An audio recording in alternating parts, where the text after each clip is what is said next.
মোবাইলের ভিতরে মমতাজ, মনির খান, আলমগীর, সাবিনা ইয়াসমিন, রুনা লায়লা এরা কমাইছে। আলহামদুলিল্লাহ নগদে বর্তমানে সবগুলো গায়েব হয়ে গেছে। উলামায়ে কেরামদের বয়ান শুনতে মুসলমান তো দূরের কথা, হিন্দু যুবকরাও ভালোবাসে। সেলুনে চুল কাটে নাপিত হিন্দু, সেও দেখি যে আমাদের অস্থায় দিয়ে চুল কাটছে। মিষ্টির দোকানে গিয়ে দেখি হিন্দু মিষ্টির দোকান, শুনতেছে আমাদের ওয়াজ। কাজেই এখন ওয়াজের দাপটে জাআল হক যাহাকাল বাতিল, এটাই সত্য। হক এসে গেলে বাতিল বিতাড়িত হতে বাধ্য হয়, ঠিক না? রাতের অন্ধকার, প্রচন্ড অন্ধকার, এই অন্ধকারকে তাড়ানোর জন্য সকালবেলা রাইফেল, কামান, গোলা বারুদ, বন্দুক, বোমা নিয়ে চেষ্টা করা লাগবে না, খালি ঠেলে ঠুলে বেলাটারে উঠানো যায় নাকি। সূর্যটা যদি উঠে যায়, রাতের অন্ধকার তাড়ানোর জন্য কোন হাতিয়ার অস্ত্র লাগে। তেমনি হক যদি এসে যায়, তখন বাতিল আর কোনোভাবে টিকতে পারে না।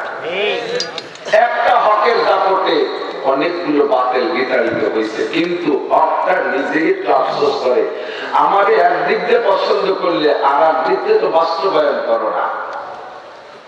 কোন ওয়াজে আমার আলহামদুলিল্লাহ আমি ইচ্ছা করি, আমি গতানুগতিক গানও জানি না, গজলও জানি না, আমার নামে যদি ঘোষক হয়েছে কপিল করতো, কপিলকে আমার মধ্যে ব্যাগ বিধি করতো নাকি?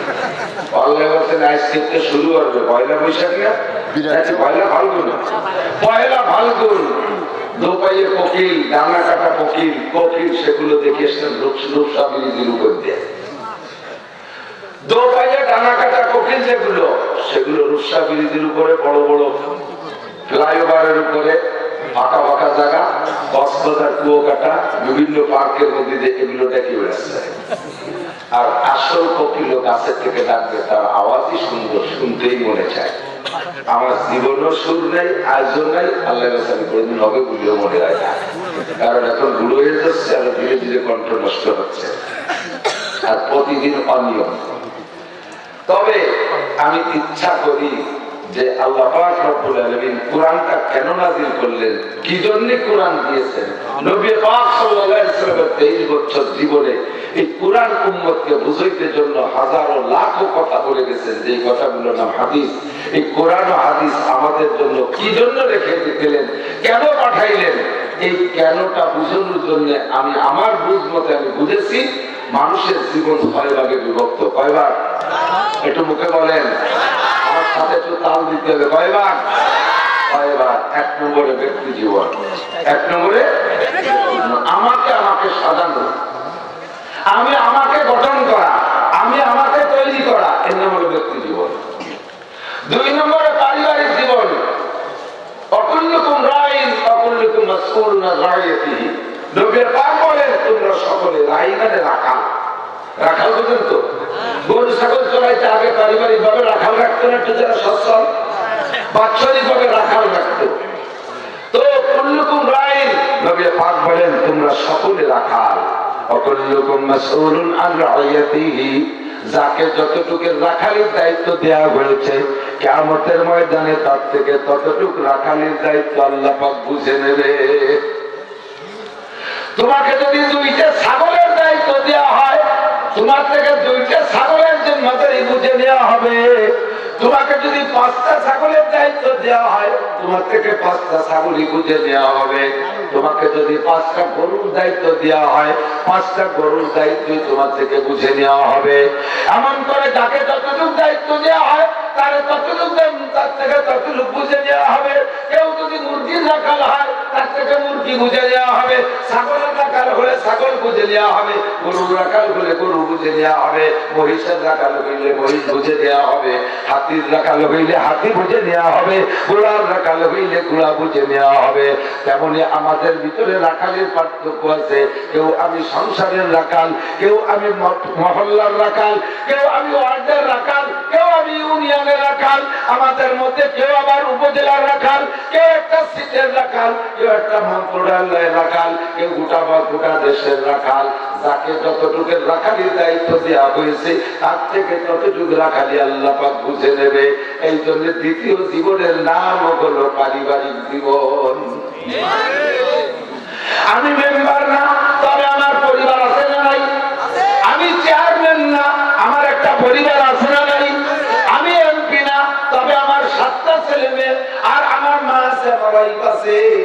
আমি নিজে একজন 7, 8, 3, 10 জন মানুষের একটা জিম্মাদারি আমার কাছে। আমি চেয়ারম্যান না, মেম্বার না, এমপিও না, মন্ত্রীও না, তবে আমি একটা ফ্যামিলির দায়িত্বে আছি। আমাকে এতটুকু বুঝে দিতে হবে। 2 নম্বর হলো, আমি যখন পারিবারিকের পরে একটু আমি জানা ফেলবো, তখনই দেখা যাবে আমার ছোট্ট হলে একটা সমাজ আছে, আছে না নাই?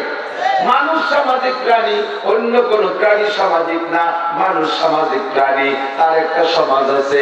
এই সামাজিক জীবনযাপনটা সুন্দর করার দায়িত্ব সমাজপতি যারা, তারা। 3 নম্বর এনিম্যাল এভরিবডি, আকেল মানে যারা যারা ইনকাম বোঝে, ইনকাম করতে জানে, সকলেরই জীবনে একটা টার্গেট থাকে। জীবন ভরে যত কষ্ট ক্লেশ করি না কেন, সবকিছুর ভিতরে আমাকে এই কিছু না কিছু সুখ শান্তি নিয়ে চলতে হবে। আর জাগতিক সুখ শান্তি নির্ভর করে একটা অর্থের উপরে। এই কাজেই আমাকে কিছু অর্থায়ন করতে হবে, অর্থ জোগাড় করতে হবে। এর কারণে 3 নম্বর জীবনের নাম হলো অর্থনৈতিক জীবন। ইনকাম করা ছাড়া চলা যায় না। ছোট বড় সবাই ইনকাম করা লাগে, এমনকি পাগলেরও ইনকাম করা লাগে, পাগলেরও ইনকাম করা লাগে। চাইয়ে খাক, কইয়ে খাক, অভিনয় করে খাক, কিছু না কিছু থেকে ইনকাম করে চলাই লাগে। 4 নম্বর জীবন হলো ব্যক্তিগত জীবন, পারিবারিক জীবন, সামাজিক জীবন। 4 নম্বর অর্থনৈতিক জীবন। 5 নম্বরে আল্লাহ পাক যেই দায়িত্ব দিয়ে আমাদেরকে পাঠিয়েছেন, যেই উদ্দেশ্য দিয়ে আমাদেরকে সৃষ্টি করেছেন, সেইটি হলো 5 নম্বর আর 6 নম্বর। 5 নম্বর আর 6 নম্বর। 5 নম্বর হলো রাজনৈতিক জীবন, স্বাভাবিক রাজনৈতিক জীবন। আমাকে আপনাকে আল্লাহ পাক রাজনীতির টার্গেট দিয়ে পাঠিয়েছে। মানুষকে বানানোর আগে আদম আল্লাহ পাক রব্বুল আলামিন ফেরেশতা মণ্ডলীদেরকে নিয়ে একটা আলোচনা সভা করেছিলেন, পরামর্শ সভা নয়, ভুল বুঝবেন না। অনেকে কয় আল্লাহ পাক ফেরেশতাদের কাছ থেকে পরামর্শ চাইছে, জোরে কর নাউজুবিল্লাহ। পরামর্শ চাইকে যার বুদ্ধির অভাব আছে সে, যার জ্ঞানের অভাব আছে সে, যে একা সিদ্ধান্ত নিতে ত্রুটি করে বসতে পারে, সেই লোকটাই পরামর্শ নেবে।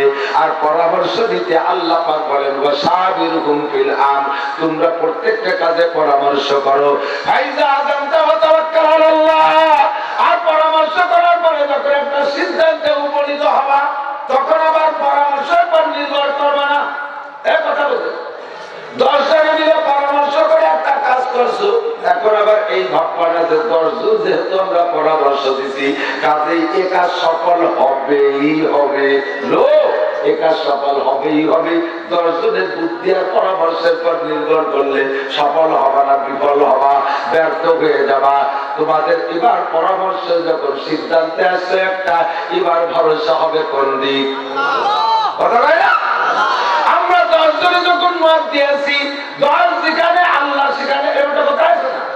10 যেখানে, এখন 10 জন মত যেখানে, সেখানেও কি আল্লাহ? 10 জন ঘুষখোর যেখানে, সেখানেও কি আল্লাহ?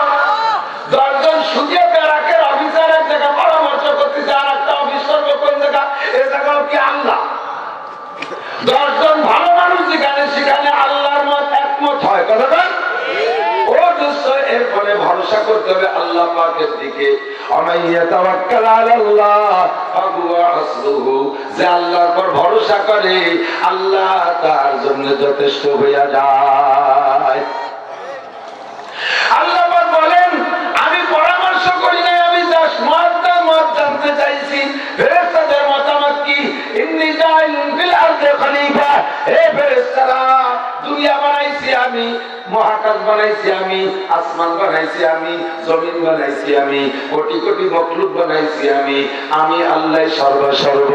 আমার দায়িত্ব হলো জমিনের ভিতরে একটা সংসদ ভবন বানাইয়া, বিরাট একটা মসনাদার স্টেজ বানাইয়া, আমার চাহিদা অনুযায়ী একটা চেয়ার আর কুরসি বানাইয়া, আমি ওখানে বৈশা দুনিয়ার সমস্ত মখলুকদের পরিচালনা করব।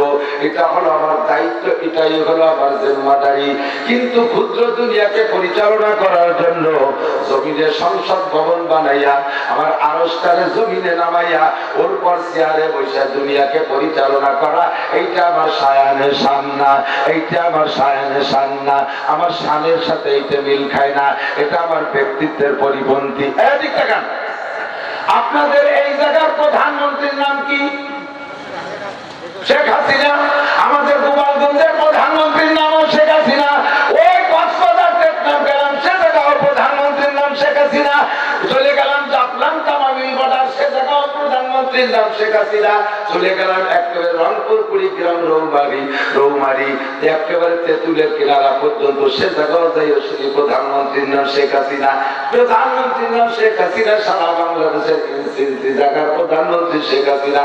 তাই বলে কি শেখ হাসিনা আপনার চার দোকানে এসে বসে এই চার দোকান পরিচালনা করবে? আপনার সংসারের মধ্যে ঢুকে ঢুকে কি পরিচালনা করবে?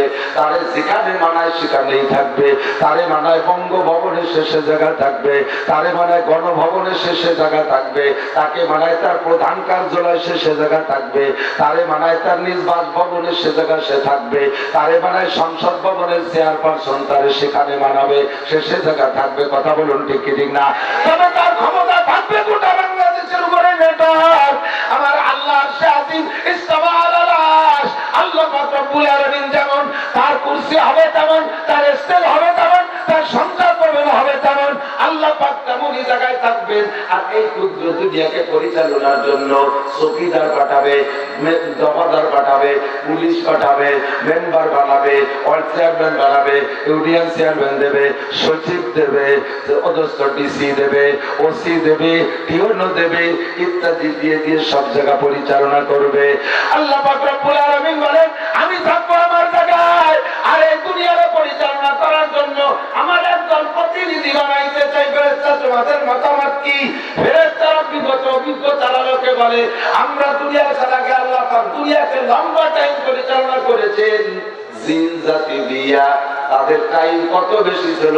বিজ্ঞানীদের মতামত হলো তাদের টাইম ছিল প্রায় 450 কোটি বছর।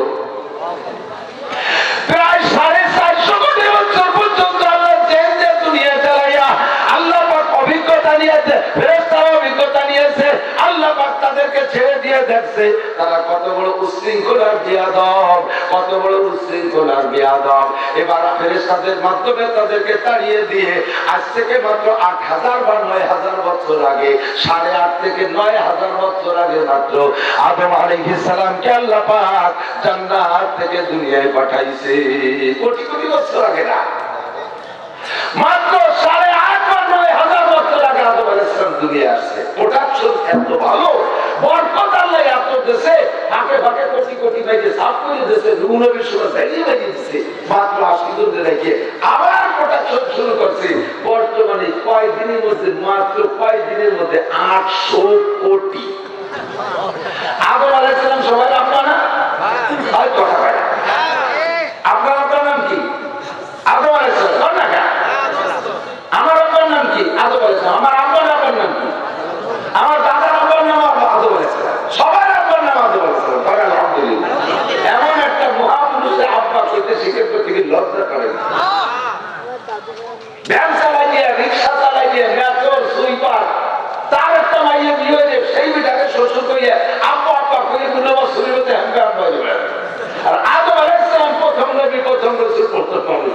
আল্লাহ তারে আইতে বেড়াইছে, তার আব্বা পাওয়া যাবে না? আদম আলাইহিস সালাম আব্বা জান যদি এই সময় থাকতেন, আব্বা হিসেবে যদি বেঁচে থাকতাম, দেখতো যে ছেলে মেয়ে এত ও গুলো তো স্টপ করতো। ওরে আল্লাহ, 800 কোটি, 5টা ছেলে মেয়ে তাই ভাবতে যাই হিমশিম খেয়ে যায়। বিয়ে করার আগেই বিয়ে করে বলছে আমার আব্বা ছেলে মেয়ে আমরা এগারো লাইবুন, আব্বার জানটা বেড়ে গেছে। আমি অত বড় না, আল্লাহর রহমতে আমাকে বাড়ির কাছে ডাক্তার কবিরাজ আছে, ছেলে হোক মেয়ে হোক, একটা অথবা 1.5টা সর্বোচ্চ দুনিয়া। 1.5টা মানে হাত একটা মিলে পাবো, একটা মিলে সাইডে আর্ধেক হইনি, অর্ধেক। একটা বুড়ো আর একটা অর্ধেক। তুমি আগের থেকে সিদ্ধান্ত নিয়ে বেড়াইছো 2-এর অধিক ছেলে মেয়ে তোমার জন্য মহাবিপদ। এত ছেলে মেয়ে খাইতে দেবা কোন জায়গা থেকে? টেনশন। কথা কর, এই টেনশনে সরকার পর্যন্ত হিমশিম খেয়ে যায়। আল্লাহকে মামিন নবী বলেন, মামিন নাসাবাত কায়নাতিন ইল্লা ওয়া হিয়া কায়নাতুন, যত রূহ আল্লাহ দুনিয়ায় পাঠানোর সিদ্ধান্ত নিয়েছেন সব রূহকে আল্লাহ পাঠাইই ছাড়বে। 14 গোষ্ঠী বোমা মারি খ্যাতি রাখি যায়। 5 বছর ঠেয়ে গেছে একবারে 5টা। একটা যখন বেশ বড় হয়ে গেছে এখন দুজনের সিদ্ধান্ত নিয়েছে 7-8-9 বছর পরে যে এখন আর একটা নেই। আগে ছেলে মেয়ে আল্লাহ দিত, আগে কে দিত? কথা বলে না পুরো মিলে যদি জিজ্ঞেস করতো কাকা ছেলে মেয়ে করা, আল্লাহ আল্লাহ আল্লাহ 1 দিয়েছে, আল্লাহ আল্লাহ দিয়েছে। এখন যদি জিজ্ঞেস করে তোমার ছেলে মেয়ে কি, এখনো নেই নেই। আগে আল্লাহ যেত আর এখন নিজেরা নেয়। না নীতি না নীতি দরজা বন্ধ হয়ে যাবে, শেষে নীতি চালু হবে আর বাংলা তোমার লাগে। Thank you. 17-18-20 সবগুলো ভাগা ভাগা হয়েছে। আর একটা চ্যান্ডেলের পঙ্গু ভাঙাইছে, গলা শূন্য পেটটা ভাষায় বসতে নেই, অথবা এমন গেলাগুলো যাতে আর বছরে 42 কেজি হতো, আটা যায় রাস্তাতে চলে যায় ভর্তির মতো খালের মতো। ঠিক কিনা? পাঠাবে কে? জোর হবে না? তারে পাঠাবে, তারে ঠেকাতে পারবে? সব চাইতে প্রথম ঠেকাইতে চাইছে জন্ম নিয়ন্ত্রণ বাস্তন্ত্র, প্রথম আবিষ্কার করেছে মিস্টার নমরুদ। নমরুদ তো একজন আল্লাহর ওলি ছিল, পাঠাবে না? নমরুদ আল্লাহর ওলি? নমরুদ ছিল আল্লাহর দুশমন। ও আল্লাহর পথ নিয়ে কাড়াকাড়ি করে। এই চেয়ারম্যানের বড় শত্রুকে উনার এগেনস্টে যে উনার পথ দিয়ে কাড়াকাড়ি করে সে, কথা বলেন? প্রধানমন্ত্রীর বড় শত্রুকে বিরোধী দলীয় নেত্রী যে, কারণ প্রধানমন্ত্রীর পদ নিয়ে কাড়াকাড়ি করে সে। আল্লাহর পদ দিয়ে কাড়াকাড়ি করেছে নমরুদকে, আলা রব্বুকুমুল আলা, আমি সবচাইতে বড় খোদা।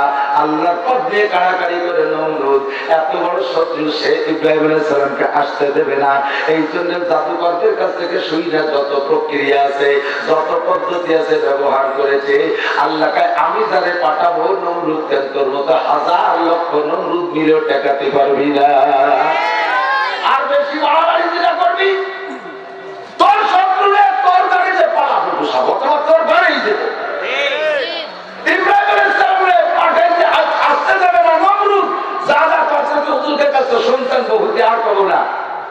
আল্লাহ কাছে তোর ঘরে দেব। ওই নমরুদের মন্ত্রী আজাদ তার ঘরের মধ্যে দিয়েছে। এখন এত বড় মন্ত্রী ছেলে বেরিয়ে মারে কি পাঠানোর পদ্ধতি বড় একটা আজীব ঘটনা। অন্যান্য মাদের পেটে বাচ্চা গেলে তো ধীরে ধীরে পেটটা বড় হয়ে ওঠে না, এটা বন্ধ সম্ভব কিছু না। আমরা সকলেই তো মায়ের পেটে ওভাবে মায়ের পেটটাকে বড় করেই তো আসছি। সব মাদের পেট বড় হয়। আল্লাহ আর নমরুদের সময় যত বাচ্চা জন্ম হয়েছিল সমস্ত পুত্র সন্তানকে হত্যা করে দিচ্ছিল। আল্লাহ পাক ইব্রাহিম আলাইহিস সালামকে পাঠাবে বিদায় ইব্রাহিম আলাইহিস সালামের মায়ের পেটের মধ্যে ইব্রাহিমকে রাখছে, কিন্তু পেটটা আগেও যেমন শেষ পর্যন্ত তেমন। বুঝতে দেয় নাই যে এই বাচ্চা পেটে আছে না। অন্যান্য সব মাদের বাচ্চা গর্ভধারণ করার আগে প্রত্যেক মাসে 3 দিন 5 দিন 7 দিন 10 দিন করে একটা রক্তক্ষরণ হয়। তাহলে ইব্রাহিম আলাইহিস সালামের মায়েরও এই নিয়ম ছিল। আর রক্তক্ষরণ নিয়মিত ভাবে থাকলে স্বামীরা আমরা জানি যে আমার স্ত্রী গর্ভবতী হয় না, ঠিক না? রক্তের সময় ব্যবহার হারাম, রক্ত তুলে যার করে ব্যবহার যায়, তাই ব্যবহার করছে। আদর যাতে টের না পায় যে আমার স্ত্রী গর্ভবতী হয়েছে, ইব্রাহিম আলাইহিস সালাম পেটে থাকা অবস্থায় ইব্রাহিম আলাইহিস সালামের মা নিয়মতান্ত্রিক মাসিক হয়ে গেছে। দৌড়ি করছে কোন ওষুধ দিয়া, কোন কম্পিউটার দিয়েছি বানা ধরতে পারে না, পেট বড় হয় না, মাসিক বন্ধ হয় না। ওর মধ্যে আল্লাহ পাক দেওয়ার সিদ্ধান্ত নিয়েছেন, দিয়েই দিয়েছেন। সময় যখন পুড়ে গেছে, মাস দিন পুড়ে গেছে, ইব্রাহিম আলাইহিস সালামের মা একটু টের পায়। রাতের অন্ধকারে কান্দে রব্বুল আলামিন, আমার পেটে ইব্রাহিম না কার পেটে ইব্রাহিম জানি না, তবে সন্তান যদি জন্ম হয়, পুত্র সন্তান হইলে জবাই করে দেবে, মালিক আমি সহ্য করতে পারবো না। ইতিমধ্যে আল্লাহ পাক আওহাল্লাহু ইলা উম্মি ইব্রাহিম, আল্লাহ পাক ইব্রাহিম আলাইহিস সালামের মায়ের কাছে জিবরাইলকে পাঠায়, কয় ও সোনা লক্ষ্মী মহিলা, যেই সন্তানের বিপক্ষে নমরুদের বাককণ্ঠ, জন্ম নিয়ন্ত্রণ, পরিবার পরিকল্পনা আন্দোলন, সেই সন্তানটাই তোমার পেটে।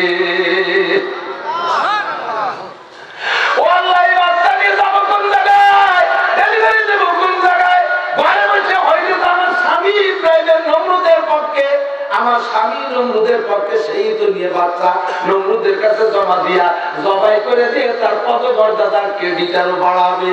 এই আমার করে হয়েছিল, দিয়ে গেলাম। নেতারা নিজেদের পদমর্যাদা বাড়ানোর জন্য মূল্যে তাদের কাছে অনেক কিছু করতে পারে, ঠিকই মানে তা করছি, অনেক কিছু করতে পারে, তাই করছি। আল্লাহু আকবার। ইব্রাহিম আলাইহিস সালামের ভাইয়ের কাছে আল্লাহ হুকুম পাঠাইলেন, আমি ইব্রাহিমকে পাঠাবো এবং যেই ঘোষণা তার জাদু কাটা দিয়েছে এই সন্তানের মাধ্যমে নমরুদের গালে চড়াইয়া নমরুদকে মসনদ থেকে ঘাড় ধাক্কা বের করবে এই সন্তানই, সেইটাই তোমার পেটে, তাহলে আমি বাঁচায় রাখবো। যাও ডেলিভারি দিয়ে চলে যাও অন্য জায়গায়, যাও একটা ক্লিনিকে যাও। ক্লিনিক কোন জায়গা? আমাদের বাংলাদেশ বা বর্তমান দুনিয়ার মতো এইরকম ক্লিনিক হাসপাতাল ছিল নাকি?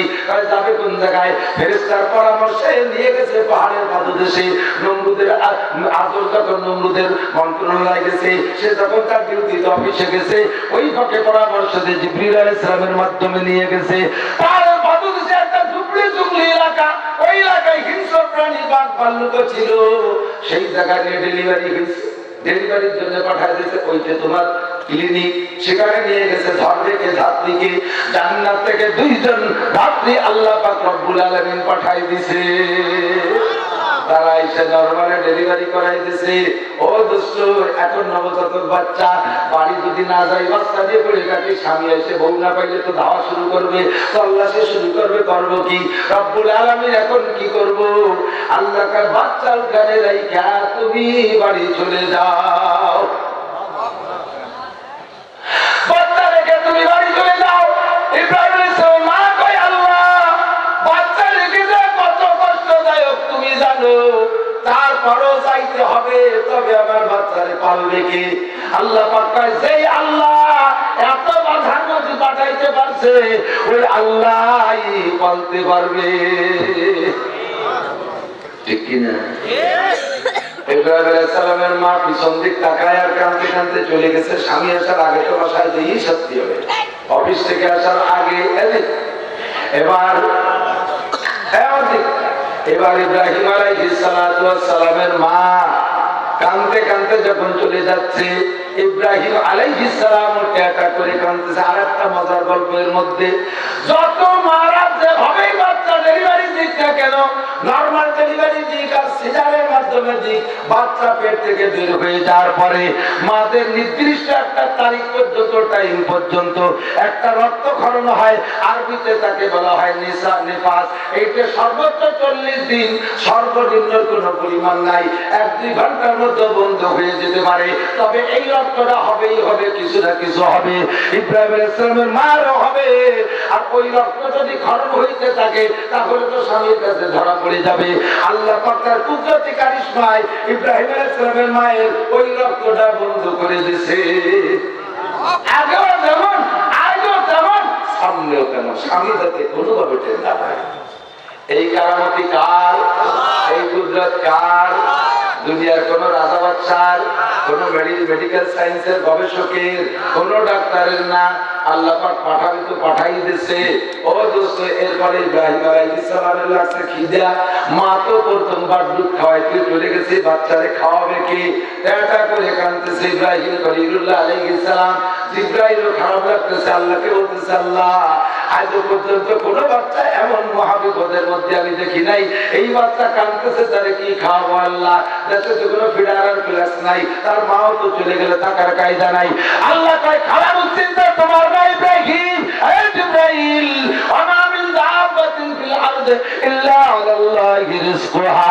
জমিনে যত প্রাণী আছে, সব প্রাণীর রুজির জিম্মাদারি কার? বাগরে কে খাওয়ায়? হাতি রেখে খাওয়ায়, সিংহ রেখে খাওয়ায়। একটা তিমি মাছ ডেলি 6 টন খানা খায়, একটা তিমিতে নীল তিমিতে ডেলি 6 টন খানা খায়। ও কি বাংলাদেশের কোন পুলিশ ডিপার্টমেন্টে চাকরি করে? ওর কি আর্মি সেনাবাহিনীতে চাকরি আছে? ও কি বেড়াকেরাম কারিতা বিয়ার দেবী স্বনির্ভর জাগরণী চক্র আশা প্রশিকা গ্রামীণ ব্যাংকের অফিসার নাকি তিমি মাছ? ও কি আমাদের দেশের কোন চেয়ারম্যান মেম্বার যে টন মন্দি এইভাবে 6 টন বানায় খাবে? ওরে 6 টন কে খাওয়ায়? জোর হলো না? ও আমার সাতক্ষীরের বাপ ভাইয়েরা, আমার মা ও বোনেরা, তাহলে আল্লাহ পাক এত প্রাণীরে খাওয়াইতে পারে, ওই আল্লাহ আমারে আপনারে খাওয়াইতে পারে কি পারে না? সেই আল্লাহ ইব্রাহিমের রুজির ব্যবস্থাও রাখছে কি রাখে নাই? জিব্রাইলকে আল্লাহ তা তো আমার আমি দেখতেছি চোখের সামনে, আমি তো দেখি, তুমি তো খাওয়াও, তাহলে ঈদ মাধ্যম দিয়ে খাওয়াও, যেই মাধ্যমটা ইব্রাহিম দিয়ে খাওয়াবে সেই মাধ্যমটা তো চলে গেলে এখন খাবে কি? আল্লাহকে তুমি যাও, তাই ইব্রাহিমের এই মাঝের 3টে আঙ্গুল, এই 3টে আঙ্গুল নরম 3টে আঙ্গুল তুমি হাতটা ধরে তার মুখের মধ্যে একটু ঢুকিয়ে দিবা, এ পর্যন্ত তুমি করবা, বাকি কাম করব আমি। জিবরিল আলাইহিস সালাম দাইয়া ইব্রাহিম আলাইহিস সালামের হাত দিয়ে আঙ্গুল 3টে মুখের মধ্যে ঢুকিয়ে দিয়েছে। নবজাতক বাচ্চার আঙ্গুল যেমন নরম, মায়ের দুধের বোঁটাও এরকম নরম, কতক্ষণ? আর নবজাতক বাচ্চা জন্মের পরে মায়ের বোঁটায় চুষা দিলে দুধ বের হয়। দুধ পাই প্রাণী যারা আছে এদেরকে কোনো কেজি কিন্ডারগার্টেন স্কুল কলেজে পড়াই দেওয়া লাগে না। যাদের যে স্বভাব জন্মের পরে সে আমল শুরু করে দেয়। বাস্তবে দেখেছি দোস্ত, বড় মজার গল্প। আমরা রাতের বেলা বাসায় ঘুমিয়ে আছি, আমার ঘরে একটা গর্ভবতী গাভী আছে। আজকাল অপেক্ষা করতেছি কখন যেন ডেলিভারি হয়। বাচ্চা সবাই ঘুমিয়ে আছে। আল্লাহু আকবার। সকালবেলা বাসা ফজরের নামাজ পড়তে আমার বাড়ি থেকে মহিলারা উঠছে, উঠে গিয়ে দেখে গোয়াল ঘরে বাচ্চাটা ডেলিভারি হয়ে গেছে। ডেলিভারি হয়েছে কোন রাত্রে আল্লাহ জানে। তার মা তারে দোয়া মুছা পরিষ্কার করে গোসল গোসল করাইয়া আতারে গামছা দিয়ে চাকা দিয়ে পিয়া আদর করতেছে তার মা। আর বাচ্চা উঠা মায়ের স্তন খুঁজে সে জায়গাতে দুধ খায়। ও জায়গা কোনো হুজুর নাই, মৌলবি নাই, কোনো ডাক্তার নাই, কবিরাজ নাই। বাচ্চাটারে তার মায়ের স্তন ওই জায়গা কে চিনে দিল? ওই জায়গায় স্তন না মুখের কাছে স্তন। মা তো তারে আদর করে জিভা দিয়ে, সে তো তার জিভে ঠোঁট চাপলি করতো, তার না চাইটা ওই জায়গাতে চাপে। আর ওই জায়গায় ওই বানটা মুখে গেলে যে চুষা দিতে হয়, এইটা তারে পেটের মধ্যে যে কোন মাস্টার পড়াইছে। এর নাম আখলাক। এর নাম কি? আখলাক মানে জন্মগত স্বভাব। রেখায় আখলাক জন্মগত স্বভাব। মুরগির বাচ্চা ডিম থেকে বের হয়ে আসে, কোনদিন ডাকে না মা আমারে দুধ দাও। মুরগির বাচ্চা দুধ চায়। ও কোনদিন গাড়ি ছেড়ে কয় না আমারে ঘুরার কিনে যাবে, খুব খাতি পাবো না।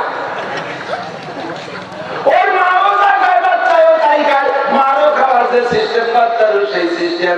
ও দোস্ত, মানুষের বাচ্চা দুধ পায় প্রাণী। সে যেখানে জন্ম নেয় সে তার মায়ের স্থান খুঁজে নেয়। কেউ তারে ধরে দেওয়া লাগে না। একমাত্র খলিকালীন মানুষের সন্তান মানুষই দুর্বল। মানুষই শুধু নিজের মায়ের স্থান খুঁজে খাইতে পারে না। ফাঁকে আর একটু পেয়ে যাই। যারা যত আসবাবের প্রতি ভরসাশীল, নির্ভরশীল, তারা তত বেশি আসবাবমুখী দুর্বল। বোঝেন নাই কথা? যারা আল্লাহ ছাড়া অন্য কোন দিকের থেকেও নিজের জরুরত মেটানোর ব্যবস্থা হাতে রাখে, তারা সেই সমস্ত জিনিসের দিকে মুহতাজ। দেখা তাদের ব্যবস্থা সেখান থেকে আসে। দেখেন এই গাভীটা রাতের বেলা বাচ্চা দিয়েছে, ওর বাচ্চাও তো পেটে ছিল, ওর সাথে আর ওর মায়ের নারীর সাথে নারী ছিল। এই নারীরা কাটার জন্য দুনিয়ায় কেউ নাই। কারণ যদি থাকতো তাহলে জঙ্গলে হাজার হাজার গরু আছে, এই পুরো গরু তাদের বাচ্চাটা আমার তো পারিবারিক গুলো আমরা নারী পরিষ্কার করে দিই, ওগুলো নারী পরিষ্কার করে কিনা? তাদের কোনো ডাক্তার নাই, মানুষ তাদের হাতের কাছে থাকবে না। বিদায় আল্লাহ তারা সিস্টেম করে দিচ্ছে। এই যে কত পুত্র বাচ্চা পুত্র দেশে করছে আল্লাহ, এই বাচ্চাগুলোর নারী থেকে মাকে বিচ্ছিন্ন করার কোনো ব্যবস্থা নাই, এমনি এমনি বিচ্ছিন্ন হয়ে যায়। আর মানুষের নারী কাটা লাগে, কাটলে ওটা কাটা লাগে, না কাটলে আরো কত বহুত ঝামেলা হয়ে পড়ে। কারণ মানুষ আর একজনের দিকে মহতাজ, আর সে মানুষও আছে, কিন্তু মানুষকে ব্যবস্থা সেখান থেকে। আর মানুষ ছাড়া অন্য প্রাণীর ব্যবস্থা আল্লাহরই হাতে। ও জায়গা তাদের কোনো খাদের খুদ্দার নাই, আল্লাহ পাক সেখান থেকে ব্যবস্থা করে। কতক্ষণ ঠিক না? ও দোস্ত চলে যায় জায়গা মতো। এবার ইব্রাহিম আলাইহিস সালাম যখন নরম 3 আঙ্গুল মুখের মধ্যে ঢুকিয়ে দিয়েছে, মনে আছে নাকি? নরম 3 আঙ্গুল মুখের মধ্যে ঢুকিয়ে দিয়েছে, নরম নরম পাইয়া মনে করছে মায়ের স্তন সুসা দিছে, টান দিছে, টান দেওয়ার সঙ্গে সঙ্গে আল্লাহ পাক তার কুদরতি সিস্টেম চালু করে দিয়েছে। এই আঙ্গুল দিয়ে মধু, এই মাঝের আঙ্গুল দিয়ে দুধ, আর এই আঙ্গুল দিয়ে পানি। বাচ্চার জীবিকা নির্বাহের জন্য যে 3টে মূল পদার্থ, একটু মিষ্টি লাগবে তাও তারে খাওয়াইছে মধু, তারপরে তার দুধ লাগবে তাও দিয়েছে তারে দুধ, এরপরে দুধের সাথে পানিও লাগে, মাঝে মাঝে বাচ্চারে পানি খাওয়াইতে হয়, এই পানি আল্লাহ দিয়েছে। বন্ধুরে একটা কথা ইয়াকিন করেন, ভিতরে ভিতরে ভেবে দেখেন, আল্লাহ পাক যদি খাওয়ায় তাহলে আসবাব ছাড়া খাওয়াইতে পারে, আল্লাহ যদি মধু খাওয়ায় চাক ছাড়া মধু খাওয়াইতে পারে, আল্লাহ যদি দুধ খাওয়ায় মা ছাড়া গাভী ছাড়া দুধ খাওয়াইতে পারে, আল্লাহ যদি পানি খাওয়ায় বৃষ্টি ছাড়া নদ নদী খাল বিল জীবন পুকুর ছাড়াও আল্লাহ পানি খাওয়াইতে পারে কি পারে না? 3 আঙ্গুল দিয়ে শুষে শুষে পানি খায়, মধু খায়, দুধ খায়। খাবার কাজটা যখন হয়ে গেছে, কান্নাকাটি থেমে গেছে। এখন নবজাত বাচ্চা তার গায়েতে মাছি পড়ে, উড়া পড়ে, পড়তে পড়তে ময়লা হয়ে যাবে, পরিষ্কার করতে গিয়ে এর যত্ন করবে কিনা, এরপরে আবার অন্য কেউ এসে আক্রমণ করতে পারে। ইতিমধ্যে বাঘ একটা মানুষের ঘিরান পাইয়া সহ্য করতে পারতেছে না। বাঘে যত খানা খাক না খান, মানুষের গোস্ত পাইলে সবচেয়ে বেশি তৃপ্তি সহকারে খায়। এই মানুষের ঘিরান জঙ্গলের নদী পাইয়া বাঘ একটা চলে আসছে, আইসে কারোর কাছে কাছে হামলা করবে। একটা বাঘে কিন্তু যাইয়েই অনাসে ধরি বসে না, ওর আগে তো আপনি তো 7 কিলোমিটার ভালো জানেন, যারা জঙ্গল করছেন তো জানেন, বাঘে আগে অ্যাটেনশন নেয়, প্রস্তুতি নেয়, প্রস্তুতি নেয়, খানিক দূরত্বে যে জাম করে আক্রমণ করে। আমরা তো পড়েছি, তো এই বাঘটাও আগের থেকে ওইরকম দূরে থেকে লেজ নাড়াচ্ছে, গর্দক করতেছে, ভাব নিচ্ছে, মুড নিচ্ছে, যাই ইব্রাহিমের শ্রদ্ধা হবে। ইতিমধ্যে আল্লাহ বলবে, কথা বলে চুপ করে বসে থাকবি, একটা কথা পারবি না। এটা হলো মিল্লাত আবিকুম ইব্রাহিম ওয়া সাম্মাকুমুল মুসলিমিন, মুসলিম জাতির পিতা এইটাই সেই ইব্রাহিম। বাঘ তুই আবার ইব্রাহিমকে আক্রমণ করতে পারবি না। বাঘে লজ্জাতে লেজ দুটাই করতে যাই, আল্লাহ আসসালামু আলাইকুম চলে যাচ্ছে। ইব্রাহিম আলাইহিস সালামের সালাম দিয়ে বাঘ চলে যায়। আল্লাহ কয় বাঘ চলে যেতে পারবি না, না আসতে না আসতে আসতে যখন তোর ডিউটি আছে। আল্লাহ আমার কি ডিউটি? তুই আমার ইব্রাহিমের গায়ের মাছি তাড়াবি। ইব্রাহিমের গায়ে যদি মাছি পড়ে ওর ক্ষতি হইতে পারে। তুই আসছিস যখন তোর একটা কাজ দেই, জায়গায় বসে হাজ্জে আমার ইব্রাহিমের গায়ে মাছি তাড়াবি। বাঘের বসে খালি তাড়াই চালাবি, একা একা কতদিন তাড়াবো? আরো 3 পাঠাচ্ছি, আরো 3 বাঘে পাঠাইছে। ওদিকে ইব্রাহিম আলাইহিস সালামের মা তো কাঁদতেইছে ঘরের মধ্যে। স্বামী আসলে আগের মতো অভিনয় করে, স্বামী চলে গেলে কান্নাকাটি করে। ব্যবস্থাও পাশে কে করে? জোর হলো না, কে করে? ও দোস্ত, ইব্রাহিম আলাইহিস সালামের উপায় কি হবে? এবার তো তল্লাশি চলতেছে, হাজার হাজার গোয়েন্দা কাজ করতেছে। নমরুদের সেনাবাহিনী ছিল শুধু 70 লক্ষ, নমরুদের সেনাবাহিনীর সৈনিক ছিল 70 লক্ষ। আর ইব্রাহিম আলাইহিস সালামকে মারার জন্য নতুন করে আর 70 লক্ষ গোয়েন্দা বিভাগে নিয়োগ দিয়েছে। কে কোন জায়গাতে লুকায় পালা ডেলিভারি করে, সবগুলো ধরে নিয়ে আসবা। এই বাচ্চাও খোদার ভিতরে থেকে যেতে পারে। আল্লাহ পাক পাহারাদারির জন্য আরো 3 বাঘ পাঠাই দিয়েছে, যাও তোমরা 4 জনে পাহারা দিবা। 4 জনের লেজ ইব্রাহিমের কাছে কাছে থাকবে, আর 4 জন চারদিকে ক্ষেপণাস্ত্র ভিতরে বসে থাকবা। কে কোন দিক থেকে আসে, আয় নমরুদ যে আসবি, আয় একেবারে বংশ ধ্বংস করে দেব। আমার ইব্রাহিমের কাছে কেউ কে আসতে দেয়া হবে না। আল্লাহ আসমানি সেনাবাহিনী দ্বারা পাহারাদারি করে জঙ্গলের বাঘের মাধ্যমে, ঠিক না? আল্লাহ যদি কেউ পাঠায় ঠেকাতে পারবে? এই নমরুদ সর্বপ্রথম জন্ম নিয়ন্ত্রণের আবিষ্কারক। যদি আল্লাহ নবী বলেন মান তাশাব্বাহা বিকওমিন ফাহুয়া মিনহুম, যার সাথে যার মিল হবে তার সাথে তার হাসর হবে।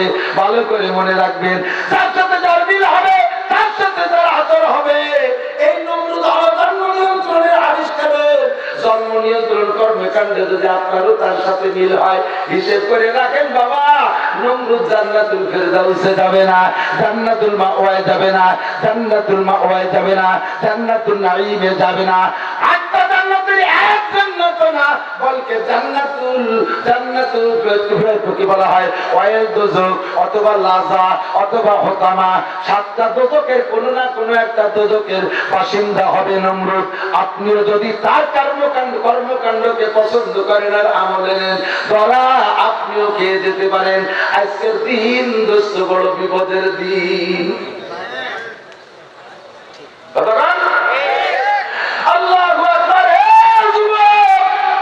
যুবক যুবতী মনে রাখ, বিশেষ করে যুবকদের চাইতে যুবতী ভুললে মনে রাখো, রাস্তা বয়ে দেখতে দেখতে আসছি, পরাণ কাঁপতেছিল, আল্লাহ গজবে দুনিয়াদারে ডাবাই না নিয়ে যায়। হিন্দুদের মেয়েরা শুধু, বুদ্ধদের মেয়েরা শুধু, খ্রিস্টানদের মেয়েরা শুধু, ভালো ভালো সুফি সাহেবের মাইয়া ও রাস্তায়। রাত 8টার সময় আসলাম, সন্ধ্যার বেশ পরে পার হয়েছি রূপসা ব্রিজের উপরে দেখি জাকানাকা চলতেছে। দিনটার নাম দিয়েছে ভ্যালেন্টাইন ডে, তাই না? ভ্যালেন্টাইন ডে মানে কি? তোমরা জীবন করে জানা, ভ্যালেন্টাইন ডে মানে হলো ভালোবাসা দিবস। আমি ইংরেজি পড়ি না, ইংরেজি জানি না, তবে যেটা বলি আমি ওইটাকে ভালো করে তাহকিক না করে আমি মাঠে আসি না, কারণ আমি মৌলবী মানুষ। আরবি জন্মের পর ভুল করার মতো কেউ নাই। আর ইংরেজি ভুল করলেই সবাই আমার দাঁত ধরে হাসবে। আমি একটু বুঝে শুনে কথা বলি। ভ্যালেন্টাইন মানে ভালোবাসা নয়, ভালোবাসার ইংরেজি হলো লাভ। জীবন করে সবাই I love you, you love you ইত্যাদি লাভ লাভ করে বেড়াও। ওই লাভে লিখতে যাইয়া যে সংকেতটা দেয়, যে চিহ্নটা বানায়, ও বলতে গেলে লজ্জা লাগে। লাভের পাশে একটা তীরও লাগায়, আছে না নাই? লাভের পাশে একটা তীরও লাগায়। এই তীর আর লাভ দিলে কি? যার যার রাত্রি শুয়ে শুয়া একটু চোখ বন্ধ করে তর্জমা করো, বেশি আর কিছু গতি পারলাম না। এই আই লাভ ইউ আর ইউ লাভ ইউ জীবন করে লাভ মানে ভালোবাসা। এই মাত্র কয়েক বছর হলো ভ্যালেন্টাইন ডে মানে ভালোবাসা দিবস। আল্লাহর কসমের মানে আনা ভ্যালেন্টাইনের ইতিহাস শুনে নাও। পশ্চিমে দেশে ইহুদিদের দেশে, ইহুদিদের ভিতরে একজন বড় আলেম, তার নাম ছিল ভ্যালেন্টাইন। ইহুদি ধর্মে যারা বড় আলেম হয় তাদেরকে তাদের ভাষায় বলে পাদ্রী। আমাদের মধ্যে যেমন আলেম কয়, মওলানা কয়, মুফতি কয়, মুহাদ্দিস কয়, শাইখুল হাদিস কয়, পীরে কামেল কয়, আর ওদের মধ্যে ওদের ভাষায় বলে পাদ্রী। এই পাদ্রীর নাম ছিল ভ্যালেন্টাইন। এই পাদ্রী বিয়ে শাদী করে না, সন্ন্যাসী সাইজা, যাজক সাইজা, সাধু সাইজা, দরবেশ সাইজা গির্জার মধ্যে বসে থাকে। দিনের বেলা কোনো ঝামেলা নাই, সবাই কদম বুঝি করে, হাতিয়া দিয়ে যায়, জন্মের খাওয়া খায়। খাওয়া যত ভালো হয়, ভিতরে মালও তত ভালো হয়। দামি দামি খাওয়া সব জন্য বরাদ্দ। জন্মের খাওয়া খাইয়া শুয়ে মাথা মাইয়া, এবার ভিতরে যে একটা স্ত্রী হাত তৈরি হয়, যৌন চাহিদা মিটেবে, কোন জায়গায় বউ নাই। মুড়িদানদের ভিতরে যারা মহিলারা সুন্দরী আছে, বাইসে বাইসে যোগাযোগ করিয়া নির্দিষ্ট সময় গোপন টাইমে এই মেয়েগুলোকে দর্শন করে। ওদিকে উপরে উপরে থেকে আমি যাজক, আমি সাধক, দুনিয়া থাকি মানুষ। রাতের বেলা এই আকাম করে দীর্ঘকাল পর্যন্ত। এই ভ্যালেন্টাইন অবশেষে যখন তার এই লুচ্চবিটা প্রকাশ পেয়ে গেছে সরকারের কাছে, সরকার আর সহ্য করতে না পাইলা ওই লুচ্চটাকে ধরিয়া জেলে আটকাইছে। যা শয়তান জেলে থাক। এবার যার স্বভাবটা জেলে দেওয়া, দোজখে দাও, ওইগুলোর দোজখে দিলে দোজখের মেয়েদের সাথে দর্শন করো। ওরে দোজখে দিলে ওই দেখাও দর্শন করো। এক পুলিশ আমাকে পুলিশ গিয়ে জন্ম শুনে গেল, ভাই আমাকে এক পুলিশের জন্মের দুষ্টাই। আল্লাহ কসম যদি পুলিশের থেকে না শুনে থাকি, সেটা পুলিশ কেমন পাইছে আছে যার কাছে শুনছি, নির্দিষ্ট কোনো পুলিশ হোক আর না হোক, ওদের নিজেদের বানানো লোকই পারে। ভাই কি পুলিশ বাড়ি ঘুষ খাই, এলাকায় পুলিশের নাম বদনাম হয়ে গেছে, জন্মের বদনাম। এসপি সাহেব কয় যেটা ওরে চাকরিতে তো বাদ দিয়ে যায় না, যদিও ঘুষ ঘুষ খায়, নিজেদের ডিপার্টমেন্টের এটা বদনাম হয়, দেখবো ওরে এমন জায়গা দেবো যে জায়গা ঘুষ নেই, করে জেলখানার নদী দিয়ে দেবো। জেলখানার কয় দিকে তার টাকা পয়সা নেই, ওরে ওখান থেকে কাটি পাবে না, জেলখানার নদী দিয়ে দিচ্ছে। আর জেলখানায় থাকে তো সত্যি ঘুষ পায় না, কাটি হচ্ছে না। এখন ও তো জিজ্ঞেস করে যাচ্ছে। ইতিমধ্যে কয়েদি একটা মারা গেছে, 4 বছর তার বিচার হয়েছিল, 4 বছরের জেল হয়েছে, 2 বছর আর পরে মারা গেছে এই কয়েদি। এখন কয়েদি যে এর অন্য করে পাঠাবো যে জায়গা ঘুষ নেই, তার লাশের সাথে তার ঘুষ খাতে হবে না, এই লাশ দিয়ে পাঠাতেছে দাফন কাফন করে এসে। ওই লাশ নিয়ে গেছে সেই লাশের মালিকের বাড়ি, যাইয়া জানাজা কাপড় টাপড় সব হয়ে গেছে, দাফন পারবে কবর দেবে, এর মধ্যে ওই পুলিশ থাকতেছে মাটি দিবা না, মাটি দিবা না। কেন মাটি দেবে না? সব কাজ কম শেষ, সবকে কি বাদ দেবো না? মাটি তো দিবাই বটে। ওর 4 বছরের জেল হয়েছিল না, জানো না? 2 বছরের মাথায় মারা গেছে, আর 2 বছর ওর পরিবর্তে কে থাকবে, একে ঠিক করার পরে মাটি দাও। এমন গোড়া করে আঁকাইছে, ওই 2 বছর কে রাখাচ্ছি কয়া রইলে মাটি দিতে দেবো না।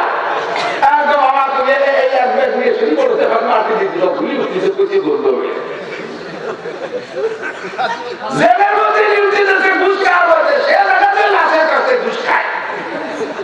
সবার যদি পরিবর্তন না হয়, ওরা জেল কাটে না, জাহান্নামের মধ্যে দিলেও ঘুষ কাটে, জাহান্নামের মধ্যে দিলেও সেটা দেশের কাছে ধর্ষণ করে। এই লুচ্ছর জেলখানায় যে দেখে যে কয়েদি মহিলা আছে, তার মধ্যে অন্ধ একটা সুন্দরী কয়েদি মহিলা তার দর্শন করে গেছে। এখন এই যে যখন জানাজানি হয়ে গেছে, সরকার কাজে কোন লুচ্ছর হাতে বাঁচতে পারবে না, জেলখানায় জানে তো ওই আকার করে নিয়ে যাবে, ওখানে নিয়ে গেলাম বিভাগ দাও, ফাঁসি দাও। পহেলা ফাল্গুন 14 ফেব্রুয়ারি সেদিন ছিল, দাও ফাঁসিতে ঝুলে দাও। ওই 14 ফেব্রুয়ারি ভ্যালেন্টাইনে ফাঁসি দিয়ে দেওয়ার পরে থেকে দুনিয়ায় ভ্যালেন্টাইন ভক্ত যত লুচ্ছর ছিল, সেই লুচ্ছরা সেদিন থেকে পশ্চিমা দেশে এই ডে পালন করে আসছে, এই ডে পালন করে আসছে। এটা কি রে? পাগল নাকি? মাটির মধ্যে বিধি ফেলতে বলা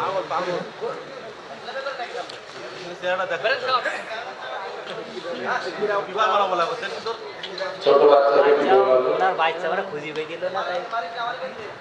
তাই বলে মূর্খ অশিক্ষিত একটা পরিমাণ পয়সা আমি দিচ্ছি, তুমি শেখাতে দিলে মানুষ, আমি মেহমান তাই বলে বলতে পারবো না, পরিবার কষ্ট করছি। অ্যানিম্যাল যে ওয়াজ করতেছি সেই জায়গায় বেঁচে গেছে, দেখছে বেস্তের মধ্যে বসে গেলে যাও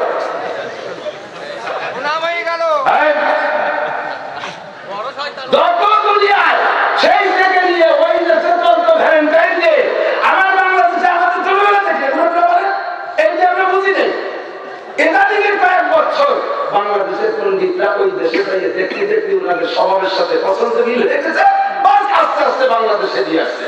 ভালো করে মনে রাখো মুসলিম যুবক, যদি কেউ ভ্যালেন্টাইন ডে তাদের কায়দায় পালন করো, ভ্যালেন্টাইন নিশ্চয় জাহান্নামী, নিশ্চয় জাহান্নামী, ইহুদি জাহান্নামী, নাসারা জাহান্নামী, বুদ্ধ জাহান্নামী, হিন্দুরা জাহান্নামী। তোমরা তাদের কোন সাদৃশ্য অনুসরণ করে কোন আমল করবা, তাদের সাথে তারা জাহান্নামী হবা। আমার বক্তব্য না, বিশ্ব নবীর কথা, মান্তা সাব্বাহাবি কওমিন ফাহুয়ামিনহুম। বাকি আজকে যুবকরা আনন্দ করে বেড়ালিতে রাত্রি বাড়ি বা দুঃখ প্রকাশ করে করতে পারো, তোমাকে ফাঁসির দিন হয়েছে, সেদিন তো আনন্দ করবে, সেদিন কারিগর কারো কথা কারণে এখানে কান পাবে তারা করে ফুর্তি করে বেড়াচ্ছে। আর এই সাথে কত বড় নির্মম জাতি, বলতে গেলে না করলে ভালো লাগে না। আমার নবী বলেছেন, আমার উম্মত অনুকরণে বড় পাকা হবে, আমার উম্মত সব উম্মতের চাইতে অনুকরণে বড় পাকা হবে। তবে এই অনুকরণ করার কথা ছিল আল্লাহর হুকুমের অনুকরণ, রাসূলের হুকুম আমলের অনুকরণ, বুজুর্গানের হুকুম আমলের অনুকরণ। আবাস দিয়ে অনুকরণ করবে অমুসলমান, হিন্দু, বুদ্ধ, খ্রিস্টানের অনুকরণ করতে করতে করতে করতে এত নিচে নেমে যাবে, যদি কোনো ইহুদির বাচ্চাকে কোনো মুসলমানের সন্তান দেখে, তো কোনো ইহুদির বাচ্চা তার মাকে নিয়ে, কোনো ইহুদির ছেলে, কোনো ইহুদির সন্তান তার মাকে নিয়ে রাজপথে দাঁড়িয়ে জিনা করতেছে, কোনো ইহুদির বাচ্চা তার মাকে নিয়ে রাজপথে দাঁড়িয়ে জিনা করতেছে, এটা যদি মুসলমানের সন্তানে দেখে, সেও মনে করবে এর মধ্যে ক্রেডিট আছে, সেও তার মাকে নিয়ে রাস্তায় যে রাজপথে দাঁড়িয়ে জিনা করবে, সে তার মাকে ধর্ষণ করবে। এইটা সাহাবায়ে কিরাম শুনে কয়, হুজুর এইটা কি কোনোদিন হবে? হুজুর বলে তোমরা থাকবা না, আমিও থাকবো না। একটা দিন আসবে মুসলমানের স্বভাব এরকম হয়ে যাবে, ওরা নিজেদের লাভ লস দেখবে না, ভালো মন্দ দেখবে না, পক্ষ বিপক্ষ দেখবে না, জায়েজ না জায়েজ দেখবে না, সত্য মিথ্যা দেখবে না। অমুসলমানদের কালচার যেটাই দেখবে সেইটাই তাদের ভালো লাগবে, অমুসলমানদের কালচার যেটাই দেখবে ওইটাই আপনায় নেবে। তারা দাড়ি কাটে, এরা দাড়ি কাটারে ভালো লাগবে। তারা বান্দরের মতো চুল রাখে, এরাও বান্দরের চুল রাখতে ভালোবাসবে। তারা এখানে 3 পোজ এখানে 3 পোজ দিয়ে একটা কাটিং বানাইছে, France cutting, Italy cutting, Australian cutting, ইংল্যান্ডের cutting, Chinese cutting, Indian cutting, American cutting. চুলের মধ্যে এত কাটিং। মুসলমান, খ্রিস্টান, হিন্দু, বৌদ্ধরা যেই কাটিং এ চুল কাটবে, মুসলমানের বাচ্চা সেই কাটিং এ চুল কাটবে। তারা পাছা বের করা প্যান্ট পরবে, মুসলমানের পাছা বের করা প্যান্ট পরবে। তারা রান কুপাইনে প্যান্ট পরবে, মুসলমানের ছেলে মেয়ে রান কুপাইনে প্যান্ট পরবে। তারা হাফ প্যান্ট পরবে, মুসলমানের মেয়ে হাফ প্যান্ট পরবে। তারা সিগারেট খাইয়া মুসলমানের বাচ্চারা, অমুসলমানের মেয়েরা সিগারেট টানতে টানতে রাস্তা দিয়ে হাঁটে। এইটা দেখে মুসলমানেরও ভালো লাগবে। মুসলমানের মেয়েরা এখন প্যান্ট শার্ট টাই কোট পরিয়া সিগারেট খায় রাস্তা দিয়ে হাইটে হাইটে, দেখছেন কি দেখেন নাই? ওই শুধু মানতে আমরা আজকে তো 40, 32, 35 বছর আগে পড়ছে হাদিসে, সে সময়ের কথাগুলো মানতে একটু কষ্ট মনে হতো, এটি কি করে সম্ভব? কিন্তু এখন আর কষ্ট হচ্ছে না, এখন আর কষ্ট হচ্ছে না। ভ্যালেন্টাইন ডে লুচ্চ দিবস, ভ্যালেন্টাইন ডে ইফটিজিং দিবস, ভ্যালেন্টাইন ডে চরিত্রহীন করা দিবস। এমন একটা দিবস মুসলমানের সন্তান লাফায় বেড়ায় আর ধর্ষণ করছো ভ্যালেন্টাইন মেয়েদেরকে। এটা মেয়েদের ইজ্জত কষ্টের দিন, মেয়েদের একটা আনন্দের দিন হওয়া দরকার ছিল। এই মর্মে খুশি হইয়া শুকর আদায় করা, শুকর দিবস পালন করা দরকার ছিল। আজকে লুচ্চরে বিদায় দিয়েছে। কিন্তু মুসলমান ভাইয়েরা রাস্তায় দলে দলে দুইজন বৈশা বৈশা তসবিহ টেপে আর রাস্তায় দিয়ে বসে বসে গল্প করে, রাস্তায় দিয়ে বিল্ডিং মেরে বেড়ায়, পানপুর যুবকদের পিছনে মোটরসাইকেলের পিছনে উইটা নাইসা গাইয়া বেড়ায়। ও মুসলমানের মেয়ে আর ছেলে, ভালো করে জেনে নাও, মান তাশাব্বাহা বিকওমিন ফাহুয়া মিনহুম, যার সাথে যার মিল হবে তার সাথে তার হাসর হবে। সন্তান যেটা আসবে তারা কেউ ঠেকাইতে পারবে? ধরে বলেন পারবে? হবেই হবে। আর আল্লাহ পাক এমন বরকতের ব্যবস্থা রাখছে, এদিক টাকা একটা জরিপ করে আমার সাথে একটু বসে শরীর খেলে লাগাই আমরা। বাংলাদেশের সাল গণনায় বাংলা সাল কত চলে? 1428। বাংলাদেশ স্বাধীন হয়েছে কয় বছর? 50।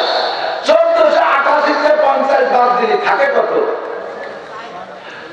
1362।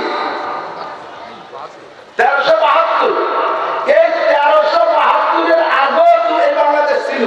1372 বছরের আগেও মানুষ ছিল দেশে।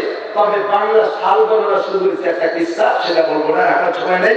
সেই সময়তে বাংলা সাল গণনা এর আগেও মানুষ ছিল। এই 1372 বছরই ধরি, 1372 বছর ধরে বাংলাদেশে কোন প্রযুক্তি ছিল না জন্ম নিয়ন্ত্রণের জন্য, কোন বার্থ কন্ট্রোল ব্যবস্থা ছিল না, কোন ব্যবস্থা কিছুই ছিল না জন্ম নিয়ন্ত্রণের জন্য। যার কাছে জিজ্ঞেস করতো ওই যে মুরব্বী কয় আমরা ছিলাম 17 ভাই বোন আর আমরা ছিলাম 11 ভাই বোন, এমন করে সব বাড়ি এরকম ছিল। কোন মুরব্বীরে জিজ্ঞেস করতো বাবা ছেলে মেয়ে কয়টা, কতগুলো গুণি টুনে কয় বাবা ফাঁকে মনে দিলে ছুটে গেছে, মানুষ গুণিয়ে নেই তারপরে কতগুলো করে। এইরকমই ছিল ছেলে মেয়ের সংখ্যা। বাধা বিপত্তি ছিল না, পাইকারি জন্ম নীতি তালে রয়েছে, কোনো ঠেকাঠেকি নাই। তাতে সেই 1372 বছর গুছাইয়া স্বাধীনের সময় মানুষ হয়েছে মাত্র 7.5 কোটি। আর স্বাধীনের পরের থেকে এই দেশের বার্থ কন্ট্রোল পদ্ধতি, বাধ্যতাগুলো মহিলারা ব্যাগে ব্যাগে করে বাড়ি বাড়ি আগায় দিচ্ছে, যত আছে সব। এত মাথার ভিতর দিয়েও স্বাধীনের পরে মাত্র 50 বছরে এখন জনসংখ্যা গণনা করলে হবে 20 কোটি। তাহলে 7.5 কোটি থেকে 20 কোটি বাদ দিলে 12.5 কোটি। এই 50 বছরে হয়েছে 12.5 কোটি। চিন্তা করতে পারেন আবার কি দিয়ে আগে না ঠেকাইয়া পরে 1400 বছর হয়েছে মাত্র 7.5 কোটি, আর এখন ঠেকা ঠেকির ভিতরে হয়েছে 50 বছর হয়েছে 12.5 কোটি। দেখে কথা পান আল্লাহ দিয়ে কোনোদিকে কেউ ঠেকাইতে পারবে ঠিক কি ঠিক না? এখন আল্লাহ পাক রব্বুল আলামিন এত মানুষ দুনিয়ায় দিলেন, এই মানব জীবনের একটা জীবন আছে, আমরা সমস্ত মানুষ মিলে আল্লাহ পাক রব্বুল আলামিনের খলিফা, আল্লাহ পাকের যে উদ্দেশ্য, আমরা প্রতিনিধি। কিসের প্রতিনিধি? দেশে যত বাঘ ভাল্লুক আছে সমস্ত বাঘ ভাল্লুক আমাদের কাছে ঠেকা। আমরা যদি রাইফেল কামান আর গোলা বারুদ দিয়ে ঘিরে ফেলাই দিই, সিংহ যত বড় যে হোক আমাকে একটা সেজে দিতে পারবে? আমরা তো আদরে আল্লাহকে কইছে সুন্দরবনে বাঘ মারবা না, এত বড় সুন্দরবন পাহাড় আছে, সেনাবাহিনী মাত্র 100 কোটি দিয়ে বাঘ কাটি ফেলি করা, ইন্ডিয়া লাগা সুন্দরবন দখল করে নিয়ে যাবে, সৌরে গাছ কাটি ফেলে সাথে এই জন্য বাঘ মারি না, ওই করে বাঘ মারতে কি না ওটাই 7 দিনের আগে একটু যদি ছাত্রী হয়ে তাহলে বাঘ মানুষের কাছে ঠেকা, বাঘের রাজা মানুষ, সিংহের রাজা মানুষ, হাতির রাজা মানুষ, তিমিমাছের রাজা মানুষ, অজাগারের রাজা মানুষ, জেলের রাজা মানুষ, সমস্ত মাখলুকাতের নবী মুহাম্মদুর রাসূলুল্লাহ সাল্লাল্লাহু আলাইহি ওয়াসাল্লাম। ঠিক না? আল্লাহ পাক আমাদেরকে রাজা বানাবে, বিদায় দুনিয়ায় পাঠাইছে। এই জন্য আমার আপনার জীবনের 5 নম্বর সাবজেক্ট হলো রাজনৈতিক জীবন। মনে আছে নাকি? কোন জাতি শুনে দিয়েছি জীবন কয় ভাগে ভাগ করছিলাম, জোর হলো না? একটা হলো পারিবারিক, 1 নম্বরে ব্যক্তিগত জীবন, 2 নম্বরে পারিবারিক জীবন, 3 নম্বরে সামাজিক জীবন, 4 নম্বরে অর্থনৈতিক জীবন, 5 নম্বরে রাজনীতি। এই রাজনীতি দিয়ে আল্লাহ পাঠাইছে। যদি কেউ বলে যে মুসলমানরা রাজনীতি করতে পারবে না, আলেমরা রাজনীতি করতে পারবে না, তাহলে ওই লোকটা আল্লাহর কোরআনের ওই সকল আয়াতগুলোকে অস্বীকার করলো, মৌখিকভাবে না হলেও গোপন ভাবে অস্বীকার করলো। যে আয়াতের মধ্যে আল্লাহ তাআলা রাজনীতি অর্ডার করেছেন, যে আয়াতের মধ্যে আল্লাহ রাজনীতি করতে বলেছেন, আল্লাহ পাক রাজনীতি করার জন্য আমাদেরকে দুনিয়ায় পাঠাইছেন। আপনি নিষেধ করবেন যে মৌলবীরা রাজনীতি করবে কে, মুসলমানরা রাজনীতি করবে কে? তাহলে রাজনীতিকে তোমাদেরকে পাঠাইছেন নাকি আল্লাহ? আমাদের 5 নম্বর জীবন রাজনৈতিক জীবন। কথা বলেন 6 নম্বর জীবন আন্তর্জাতিক জীবন। কেন আমরা আন্তর্জাতিক জীবন লক্ষ্য করবো? দোস্ত, আমার নবীকে আল্লাহ পাঠাইছেন কাফাতাল লিন্নাসি বাশীরাও ওয়া নাযীরা। শুধু আরবের জন্য নবী নয়, শুধু সৌদি আরবের নবী নয়, শুধু মক্কা মদিনার নবী নয়, শুধু জাজিরাতুল আরবের নবী নয়, আমার নবী জাপানের নবী কিনা? তুমি কথা কয় না? আমার নবী আমেরিকার নবী কিনা? আমার নবী চায়নাওয়ালাদের নবী কিনা? আমার নবী হিন্দুদের নবী, আমার নবী বৌদ্ধদের নবী। গত রাত্রে ভারতের এক হিন্দু মহোদয়ের বক্তব্য ইউটিউবে শুনতেছিলাম, নাম জানি না, আমি মাথা থেকে শুনেছি। উনি বলতেছিলেন মুহাম্মদুর রাসূলুল্লাহ শুধু মুসলমানদের নবী নয়, মুহাম্মদুর রাসূলুল্লাহ গোটা মানব জাতির নবী, রহমাতুল লিল আলামিন। এই শব্দটা কিন্তু ভদ্রলোক উচ্চারণ করেছেন, রহমাতুল লিল আলামিন। মুহাম্মদ হলেন গোটা জগতের রহমত। জগতের মধ্যে হিন্দু আছে, জগতের মধ্যে বুদ্ধ আছে, জগতের মধ্যে খ্রিস্টান আছে, জগতের মধ্যে সমস্ত মখলুক আছে। তাহলে আমার নবী যেহেতু সারা জাহানের নবী, আন্তর্জাতিক নবী, আমরা সেই নবীর উম্মত, আমাদের আন্তর্জাতিক জীবনের দায়িত্ব আছে না নাই? এই 6টা জীবন কিভাবে সুন্দর করে গুছাই গাছাই নিয়ে দুনিয়া থেকে জান্নাতের সার্টিফিকেট নিয়ে জান্নাতের দিকে রওনা দিতে পারি, এই উদ্দেশ্যই হলো আমাদের জগতে আগমন। আর এই উদ্দেশ্যই আমাদের সংসার, এই উদ্দেশ্যই আমাদের সবকিছু, এই উদ্দেশ্যে আজকে এ জায়গা আসা। ওই যে পোলাই যাবে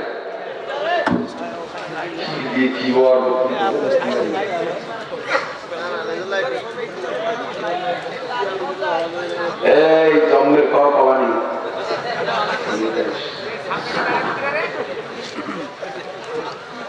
আল্লাহ আমাদের।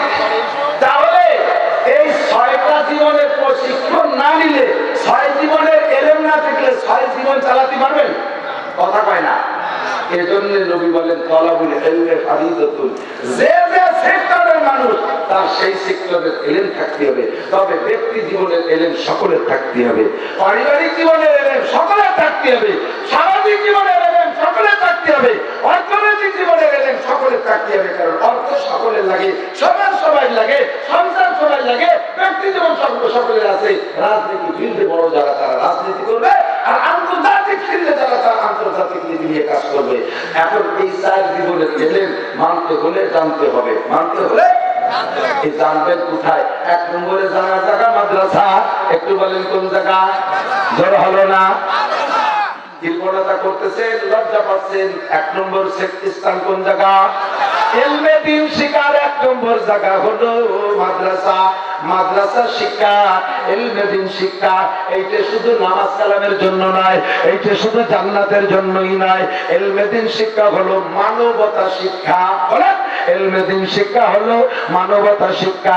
আমি একেবারে চোখে আঙ্গুল দিয়ে আপনাদেরকে ধরাই দেব, যেই লোকটা কোরআন পড়ে, যেই লোকটা হাদিস পড়ে, আমার বিশ্বাস যেই লোকটা আলেম হয়, আপনাদের এলাকায় ইনশাআল্লাহ তদন্ত করলে পাইবেন একজন আলেম, হাফেজ আলেম, সে বিয়ে করার সময় যৌতুক চায় না, ওই লোকটা সুদে ব্যবসা করে না, ওই লোকটা ঘুষ খায় না, ওই লোকটা চুরি করে না, ওই লোকটা টোন মারে না, ওই লোকটা মন মারে না, ওই লোকটা রাস্তা মারে না, ওই লোকটা খাল মারে না, বিজিএফ কার্ড মারে না, পঙ্গু ভাতা মাইরে খায় না, বিধবা ভাতা মাইরে খায় না, রাস্তার পিজার খোয়া মাইরে খায় না, কারেন্টের তার খাম্বা মাইরে খায় না, ও দোস্ত দুর্নীতি করে না, অকথ্য ভাষায় গালাগালি করে না, মাদ্রাসার ছেলেরা আমার খায় না, গাঁজা খায় না, ইয়াবা খায় না, পেন্সিল খায় না, পরের মেয়েকে দিয়ে রূপসার সেতুর উপরে এইভাবে রাত দিন ফিল্ডিং মেরে বেড়ায় না, বিভিন্ন পার্কে যে পরের মেয়েকে ধর্ষণ অপহরণ করে না, দেশের ছেলে মেয়েদের চরিত্র নষ্ট করে না, গালাগালি কাজাকাজি করে না, কোনোদিন আপনাদের সাথে বেয়াদবি করে না।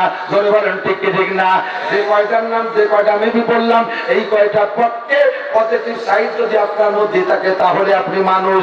এর নাম হলো মানবতা। মানবতা থাকলে তার নাম মানুষ, আর মানবতা না থাকলে যত বড় চেহারা হোক, যত বড় পদের মালিক হোক, যত বড় সার্টিফিকেট ওলা হোক, ওইটার নাম মানুষ না, ওইটাও অমানুষ। বস্তা করে সার্টিফিকেট আছে আবু জাহেলের, মানবতা নাই। ওর নাম কি? আসল নাম হলো আমর ইবনে হিশাম। বলেন একটু মস্ত করে জানিয়ে রাখেন, আবু জাহেলের আসল নাম আমর ইবনে, ওর নাম আমর, ওর বাবার নাম হিশাম, তাই আমর ইবনে হিশাম। এত শিক্ষিত, বিশ্ববিখ্যাত শিক্ষিত, সৌদি আরবের গভর্নর ছিল।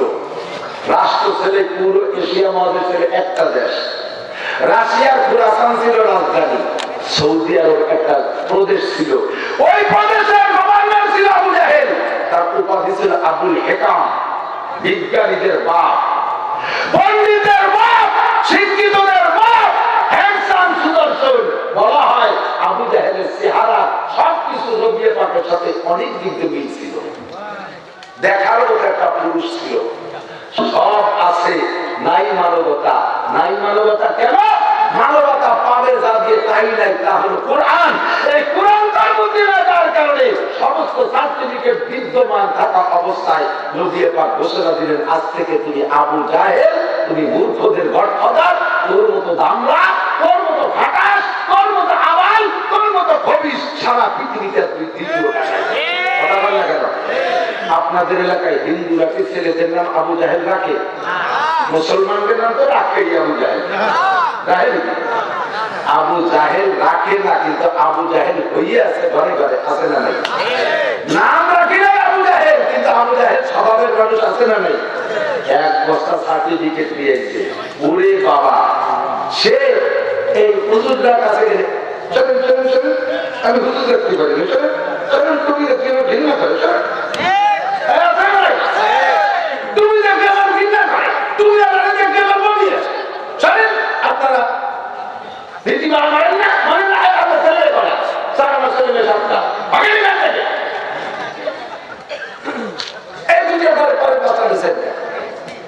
কি করতে আমার যে সাতটা মেয়ে ছেলে হয়েছে, এর জন্য কি তোর কাছে আমি ভাবনা দিয়েছি? তোর কাছে আমি তোর কাছে আমি খাই নাকি?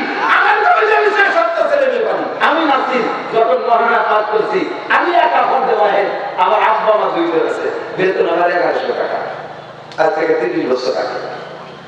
এরপরে যখন বিয়ে করবো একটু পয়সা বেশি লাগবে, বেতন হয়ে গেল 1300 টাকা। বিয়ে করার সাথে সাথে পরের বছর বেতন হলো 1800 টাকা। এই হিসেবকে আমি করবো না উপরে হবে? আমি একটু বিশাল মাঝে বুঝে আসে না।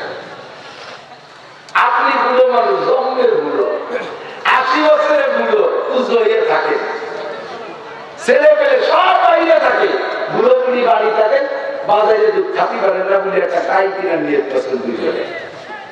এখন বুড়ো মানুষ নিজের রাতি কোথায় কাটিয়ে দেয়, সেইগুলো গাই কিনে পালবে কি করবেন?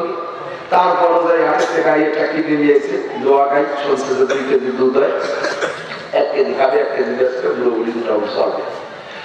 আর এই গাই আইনিয়ে গুটির সাথে বাইন দিয়ে বুড়ো একেবারে হাত পাতায় বসে, শ্বাস বেজে গেছে, বারান্দায় যাইয়ে মাটির মধ্যে টাকা রয়েছে। গাইটা বুড়োর দিকে একবার টাকায়, এদিক ওদিক দেখে যে কোনো জায়গা খেলে দেওয়া নাই। গায়ে নদী পানি পিপাসা লাগছে, কারণ নদী দাঁড়াইছিল 5-7 ঘন্টা, তারপরে এটিয়েছে। আর বুড়িও এরকম বুড়ি, বুড়ো হয়ে গেছে বলে বুড়ি বুড়ো নিয়ে পরিচর্যা করতেছে। গায়ে তো জায়গায় দাঁড়াইয়ে এদিক ওদিক তাকাচ্ছে, লম্বা লম্বা নিঃশ্বাস ছাড়তেছে। আল্লাহ, কত ভালো ভালো মানুষ কিনতে চালো, 6 মিটার তাকে কাছে ব্যস্ত না, এই মরা বুড়োর কাছে ব্যস্ত। এই বুড়োই তো বাড়ি দিয়ে আর কেউ নেই, আমার এখন বাড়ি কিনা দেবে, বাড়ি কোনো জায়গায় কোনো খেয়াল নাই, আমার কিনা খেয়াল দেবে, এই চিন্তায় ঘুরে নিচ্ছে। পরে গাইটা বুঝে ফেলাইছে ওই চিন্তা আমার না, আমি আমার ডিউটি পালন করবো, উনার ডিউটি পালন করবে যেভাবে পারে। আমার বাড়ি আনছে দুধ খাওয়ার জন্য, যদি উনার 2 কেজি দুধের লোক থাকে, ও বুঝো মরুকার করে যাক, আমার ঘাম মুছায় দিয়ে মরা লাগবে। আমার বাড়িও বুড়োরই জোগাড় করা লাগবে। আমার ওই চিন্তা লাভ নেই, বসে দেরি হলো, বোঝার যত কষ্ট হয় ইত্যাদি দিতে তো মজা বেশি, একটু অপেক্ষা করে কিছুক্ষণ বুড়ো হাত পাখায় খাইয়ে এরপরে লাগবে, তাড়াতাড়ি পাখি দাও, গাছ কেটে দিয়েছি, কাঁচা গাছটা আমি দুধ হবে। বুড়ো মূর্তি বস্তা একটা নিয়ে সন্ধ্যের আগে কাঁচা গাছ এক বস্তা মিনিট থেকে নিয়ে চকের থেকে মাঠে থেকে আইনি খাওয়াই ছাড়ে, কারণ বুড়ো লোক আছে ওই গাছ থেকে সকালবেলা 2 কেজি দুধ হবে। বুড়ো গাইলে গাছ খাওয়াবে, গাই কখনো বলা লাগবে না, গাই দিয়েও বলা লাগবে না, গাই আমি তো অসুস্থ, তুই পানি তুই আইনি খা, গাছটা যে তুই কাইতে খা, এ গাই দিয়ে বলা লাগবে। গাইতে কি করবে, কাকা আপনার ভাব ভালো না, আমার এখান কাশিদের গা কেটে গাই জানে যে আমার থেকে দুধ পাতি হলে আমার ওগুলো খাওয়াতেই হবে, যেভাবে খাওয়াবে, হয় তাই। ও বান্দা, আমারে আমি বানাই নেই, আমারে আমি খাওয়াই না, আমার ক্ষুদা আমি লাগাই না, আমারে আমি বাঁচাই না, আমার ঘাস আমি কাটবো কেন, আমার পানি আমি জোগাড় করবো কেন, আমার পানি আমার ঘাস আমাকে সৃষ্টি করেছে যে সেই জোগাড় করবে। ঠিক ঠিক না? তুমি কার জন্য ইমান বিক্রি করো? যখন আমার বিবাহ করেছি বেতন হলো 1800 টাকা, এর মধ্যে আল্লাহ পাক 1-2 বছরের মধ্যে একটা বাচ্চা দিচ্ছে, একটা ছেলে দিচ্ছে, বেতন হয়ে গেল 2500 টাকা। আমি যতটুকু সার্টিফিকেট আছি, আমি যে মরানা সেই মরানাই আছি, আমি সার্টিফিকেট বাড়াই দিই, আমি যে কওমি মাদ্রাসার হুজুর সেই কওমি মাদ্রাসায় আছি, আমার কোনো পজিশন বাড়তেছে না, হাতে আমার মেহমান বাড়ি আসতেছে, আর আল্লাহ পাক আমার ইনকামের মধ্যে ইজাফা করতেছে, সংযোগ করতেছে। আল্লাহ মেহমানদারি বাড়াচ্ছে। ছেলে আরেকটা বেতন হয়ে গেল 5000, আল্লাহ ছেলে আরেকটা দিয়েছে, এবার বাড়তে বাড়তে বাড়তে বাড়তে 5টা ছেলে 2টা মাইয়া, এখন পাঁচ দিয়ে আল্লাহ 50,000 টাকা দেয়। আমি খালি একা খাই না, আমার ছেলে মেয়ে কত দিয়েছে, আমার 2টে মাদ্রাসা বাড়ির কাছে 4,500 900 ছাত্রছাত্রী। লক্ষ্মী বছর আমার একটা মাদ্রাসা বাড়ি হাদিস, সে জায়গা 300 ছেলে, সে জায়গা 24 জন স্টাফ, ওই 24 জন বাড়ির দিলে 40 জন, এই 64 জন স্টাফের বেতন আল্লাহ তাআলা আমারে দিয়ে দিয়েছে। আমি বড় হইনি, আমার সার্টিফিকেট দিয়ে লাগে নাই, সরকারি চাকরি করা লাগে নাই। ও দোস্ত, এই 1200 ছাত্রছাত্রী, এত ছেলে মেয়ে, নিজের দুটো, আমার বাড়ি যে 1 মাসে যে বিস্কুট খরচ হয়, আপনাদের অনেকের বাড়ি 5 বছরও তা হয় না। 1300-1400 টাকা তাদের খেজুর পাথর ধরে কিনে থুই, আপনার যাবেন যা গেছে শুনে দেখেন আমি কিভাবে খাওয়াইছি কিনা, ফাঁকা বিরাজ আমি নাই না। আজকে আমার বাবু চাইছে বাড়িতে আসতে তালা, সাতক্ষীরা তালা, আমার মাথা বলছে আল্লাহ উঠছে গাড়িতে হুজুরকে বাড়ি যাবো, ওই ফকিরহাটেতে কাটাখালিতে, ও আমার বড়লেও নাই, ও আসবে তা জানিও না, গাড়ি বুঝিয়ে দিয়ে যাবো, সাহেব তুমি কোথায়, হুজুর একটু বাড়ি যাবো। আচ্ছা চলো, ফকিরহাটের কাটাখালি থেকে নিজের 1000 টাকা পকেটে থেকে দিয়ে তাদের জামান বাচ্চারে সব কিনে দিচ্ছি, যাও বেতন তো তারা দিয়ে দিচ্ছি, এমন করে যাইতে যাইতে কথা বল না, আল্লাহ আমারও দেয়, আপনারা দেয় না। আমার মাদ্রাসায় 1 কোটি ইনকাম সোর্স, নির্দিষ্ট আয়ের সোর্স নাই, 62,82,000 টাকা আয় আর দেয়, 62,82,000 টাকা 1 এক শাখায় শুধু পুরুষ শাখায় একটা মাদ্রাসা, আর একটা ওইরকম, আর একটা মহিলা শাখায় 30 লক্ষ। কে দেয়? আল্লাহ। সবাইকে আমি ছেলে মেয়ে কুমানোর দায়িত্বটা নিলাম, তাই খাওয়ানোর দায়িত্ব আমি নেই। তত বাকি এবার ছেলে মেয়ে বন্ধ করার ডিউটিটা ভালো পালন করতে পারলাম। যার ছেলে মেয়ে হয় না তারে যদি কত মানুষের ছেলে মেয়ে হয় না, তার দিতে পারো না, কাজের টাকা কেউ তুমি যাইও না, ওয়াক কেউ তুমি যাইও না, তুমি তোমার গতিতে চলো, মালিকের পক্ষ থেকে যা ফয়সালা আসে তাই হবে। কথা বলেন ঠিক কি ঠিক না? আল্লাহু আকবার। চলে যায় জায়গা মতো দোস্ত। তাহলে এই মানুষত্ব আর মানবতা এইটা যার মধ্যে আছে সেইটাই মানুষ। আর মানবতা হলো 6 জিনিসের নাম, যে কথা বলে আসছি 6 জিনিসের নাম মানবতা। এইটা জন্ম থেকে মৃত্যু পর্যন্ত এই 6 জীবনকে টার্গেট রেখে সামনে রেখে আমাকে সামনের দিকে আগাইতে হবে। আদমিরা আদমিয়াত লাজমাস ওদের আকার পূর্ণ বাসাদায় জামাত। মানুষের মধ্যে যদি মানবতা না থাকে, আল্লাহ কয় উলাইকা কাল আনআম, এগুলো চতুষ্পদ জন্তুর মতো। এই কথা বলার পরে চতুষ্পদ জন্তুতে আল্লাহর পর অভিযোগ করলো, আল্লাহ তোমার আশরাফুল মাখলুকাত মানুষের যে অন্যায় করে ওইটা তো আমরা চতুষ্পদ জন্তুতে করি না। আমরা কুকুর 3টে 4টে 5টা করে বাচ্চা ডেলিভারি দেই। আমাদের বাচ্চাগুলো এস্টাবলিশ হওয়ার আগে, বাচ্চাগুলো স্বনির্ভর হওয়ার আগে, বাচ্চাগুলো ইনকাম করে খাওয়া শেখার আগে, বাচ্চাগুলো প্রতিরোধ প্রতিশোধ ক্ষমতা অর্জন করার আগে আমরা মা পুত্ররা জীবনে কোনোদিন যত বড় লোক পুত্র পাই না কেন তার সাথে প্রেম করে চলে যাই না। বাচ্চাগুলোর ফেলায় রেখা আর একটা বড় কুকুরের সাথে বংশীয় পুত্রের সাথে চলে যাই না, কোনো ফেরিয়ালা পুত্রের সাথে চলে যাই না, কোনো অফিসার পুত্রের সাথে আমরা চলে যাই না। আমরা আমাদের বাচ্চাগুলো নিয়ে পয়লা থাকি খেরের মাথার তলে। আর তুমি যাদেরকে আশরাফুল মাখলুকাত বলে দামি বলে ঘোষণা দিয়েছো, যারা হবে জান্নাতুল ফেরদাউসের বাসিন্দা, যারা হলো বিশ্বনবী মুহাম্মদ রাসূলুল্লাহর উম্মত, তুমি তাদের স্বভাব দেখো। মাত্র 2 বছরের বাচ্চা ফেলায় রাইকা মায়ের আর একজনের সাথে প্রেম করে চলে যায়। কথা বলেন যায় কি যায় না? কুত্তর গায়ে কাম আমরা করি না, এই কাম তোমার বান্দায় করে। এবার কুকুর পুরুষ কুকুরে তাই আল্লাহ আমরা জীবনে কোনোদিন বউ কুকুরের কাছে যৌতুক চাই না। এই ওই কোন পুত্র কি মহিলা পুত্রের কয় যে আগামী 5 বছর আগে 20,000 টাকা না নিয়ে এসে সাক্ষাৎ করবি না। কোন পুরুষ পুত্র মহিলা পুত্রের কাছে যৌতুক চায় না, সুয়ারের কাছে যৌতুক চায় না, সারদা গায়ের কাছে যৌতুক চায় না। তুই মানুষ হয়ে ভোর কাছে যৌতুক চাও কেন? এই সুসো চেনেন চেনেন না? ইঁদুরির মধ্যে রাতের বেলা ঘুরে গায়ত্রীর বোতা তোকে দিলাম ফুসফুস করে। আমাদের দিকের ভাষাকে সুসো ঠিকই আছে বাংলা, ঠিক আছে ঠিক আছে। শিখে কলি তারা দুধ পায় না, সুসো করলি ভালো হয়। সুসো শ্বশুর বাড়ির কাছে খাই রাখতে জানালে কেন ব্যাংক কিনে দেয় কে? ওইটা কি মাইয়ে পয়সা দিয়ে অন্যায় করতে যে তোর ব্যাংকে দিতে দেবে? আমরা ভিড় দিতে হবে, আমরা মোটরসাইকেল দিতে হবে। এই ভাইরাতে ভিক্ষু, যদি তুই তোর মোটরসাইকেল কিনে ব্যবহার করতে না পারিস তাহলে তুই জীবনে মোটরসাইকেল চালাবি না, সারা জীবন কাঠ দিয়ে ফলন বানাইয়া কি উড়াবি। শ্বশুর বাড়ি খাইয়াতে ফ্রিজের মাছ গোষ্ঠ দিয়ে না খাইয়া তুই খাবি পচা কুইয়ে মাছ। শ্বশুর বাড়ির দামে খাবি না ঘুমাইয়া, যৌতুকের খাটে না ঘুমাইয়া গরুর সাথে গলি শুবি। তোর এইটাই আমার বিচার। জীবনে কোনোদিন কোন পশুতে যৌতুক চাই না। পশুতে যেভাবে চলতে না পারে মানুষের সেইভাবে চলে। একসাথে 2-3টে কুকুরে এক জায়গায় বসে পায়খানা করতে দেখলাম না, 2-3টে কুকুর একটা গাছকে টার্গেট করে পেশাব করতে দেখলাম না। এক কুকুর এই জায়গা, আর এক কুকুর ওই জায়গা, আর এক কুকুর ওই জায়গা, আলাদা আলাদা জায়গায় কুকুর সবাই সিধে পেশাব করে এবং কুকুর পুরো ফাঁকা জায়গায় টার্গেট করে না। জীবনে কুকুরে ফাঁকা জায়গা পেশাব করে না, ও কোনো না কেন কিছু সামনে নিয়েই বগলুস করে। ঠিক আছে দেখেন ঠিক না? আর মানুষ কুত্তা ওগুলো যত ক্রিয়া জায়গা পায় তত টান টান হয়। মাইয়াকে দেখলে আরো সোজা হইয়া দাঁড়ায়, আর সুযোগ পাইলে জানাতে পেশাব করে। 5টা গোল হইয়া দাঁড়াইয়া একেবারে স্টারের উপরে 5টা গোল হইয়া দাঁড়াইয়া খাড়াইয়া পেশাব করতে সেটাই পাল্লা যে কিনা পাবি যেতে পারে তার মিষ্টি খাওয়া।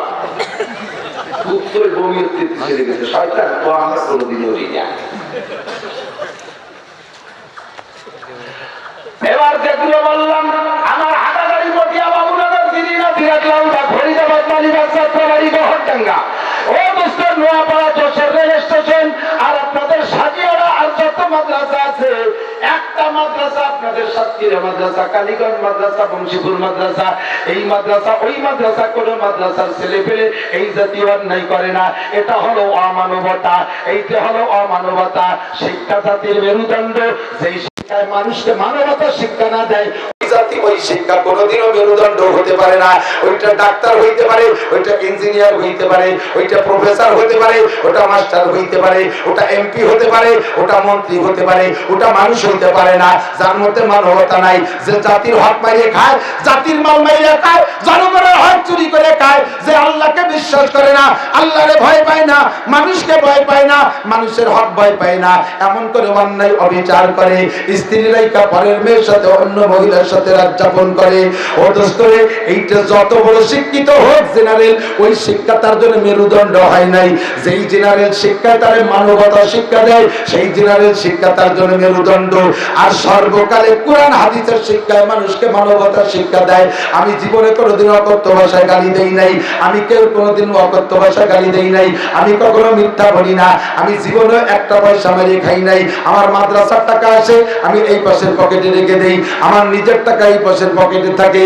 আমার মাদ্রাসার টাকা আছে 5 টাকা, আমার পান খাইতে মনে চাইতেছে, আমার কাছে আছে 500 টাকার নিচে নোট নাই, আমি 500 টাকা ভাঙ্গাইয়া 5 টাকা দিয়ে পান খাই, তবু মাদ্রাসার টাকা আমি ওখান থেকে নিয়ে পান খাই না। দোস্তরে, আমার ভয় আছে আল্লাহর প্রতি। ইন্নামা ইয়াকুলুনা ফি বুতুনিহিম ইল্লান নার।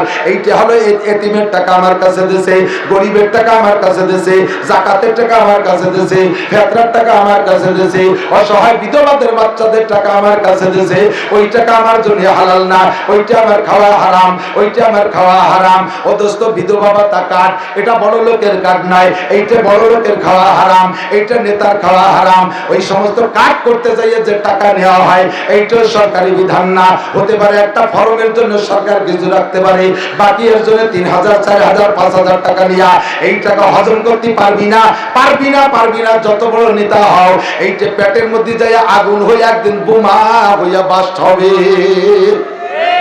ওটা কিডনি নিয়ে বেরোবে, লাংস নিয়ে বেরোবে, বাল্ব নিয়ে বেরোবে, তোর হার্ট নিয়ে বেরোবে, ব্লাড ক্যান্সার নিয়ে বেরোবে। সারা জীবন যা খাইছিস, আমের সাথে সালাও যাবে, গুড় সাথে নুডুও যাবে। নুড় আছে না, নুড়া পোলাপান মাটিতে পায়খানা করলে মহিলারা খড়টাই নিয়ে মুড়াইয়ে ফেলায় না, ওটা নুড়া কইতো। হ্যাঁ, নুড়া। তো এই ময়লাটুক ফেলাই দিয়ে ওই খেড়কাটাকে ফিরে গলার মধ্যে দিলি গর্তি খায়। উদ্দেশ্য তো খেড় ফেলানো না, উদ্দেশ্য হলো ময়লা ফেলানো, ওর সাথে সেই নুড়ুও চলে যায়। জীবন ভরে যা খাইছ, ওই গুড় সাথে নুড়ুও চলে যাবে, ঘর ধরে টান দেবে, দোকান ধরে টান দেবে, যেখানে যে স্থাপনা করেছো সব ধরে টান দেবে। হারাম সম্পদ সর্বোচ্চ 40 বছর থাকে, 40-এর পরে যে হারাম সম্পদ টান দেয়, ও 14 গোষ্ঠী ধৈর্য রাখতে পারবে না, কারণ এই সম্পদ মাটির মধ্যে চলে গেল।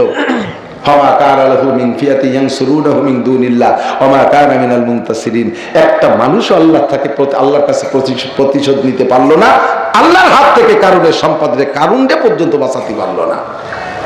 আমার আপনারা বাঁচানোর মতো নাই।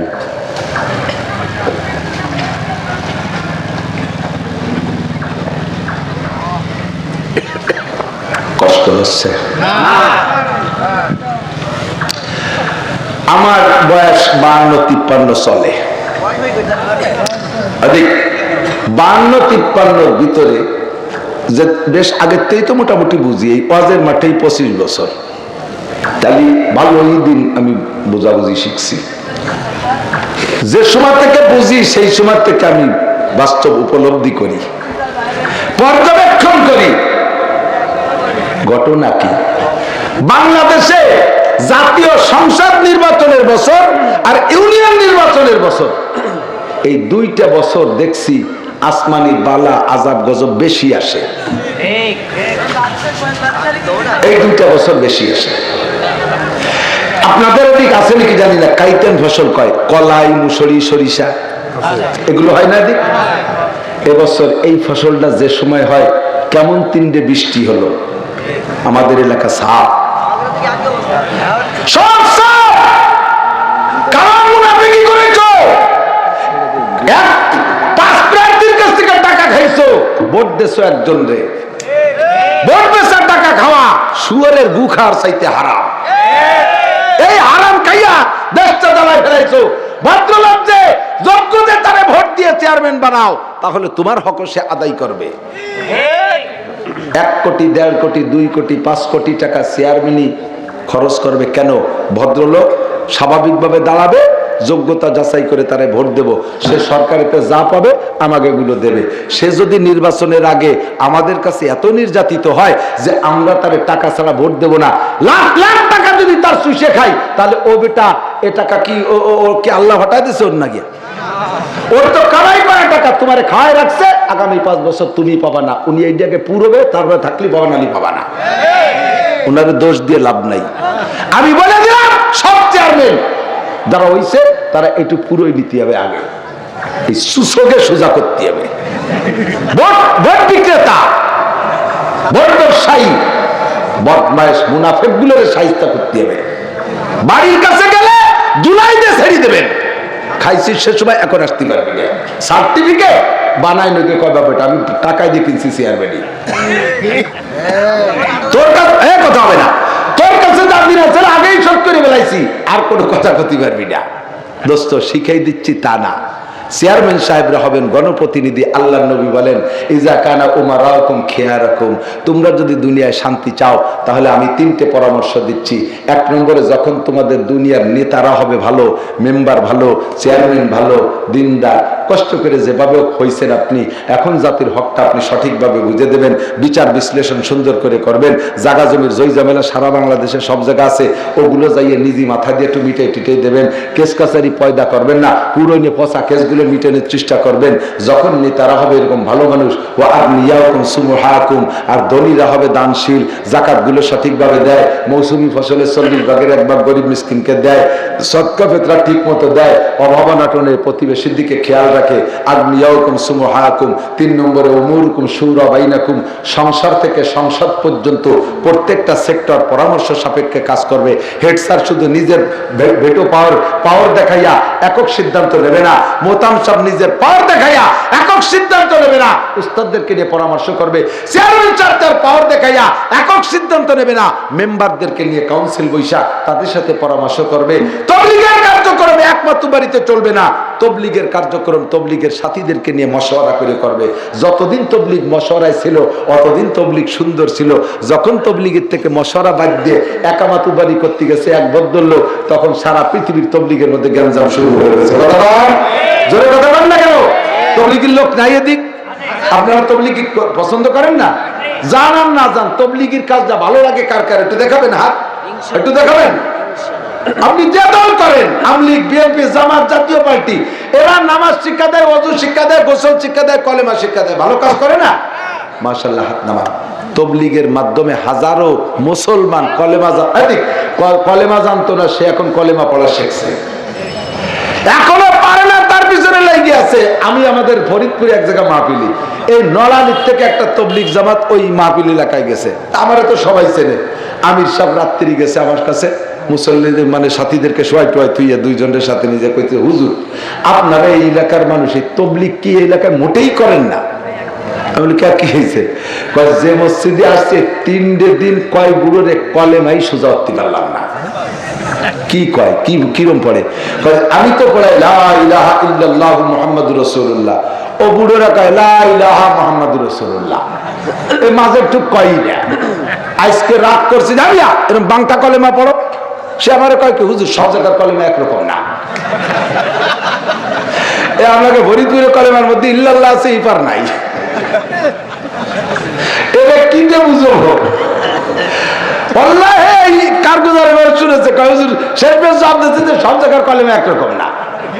আল্লাহর রহমতে লক্ষ লক্ষ মানুষকে কলেমা পড়াইছে দাওয়াত তবলিগের মেহনতের সাথীরা।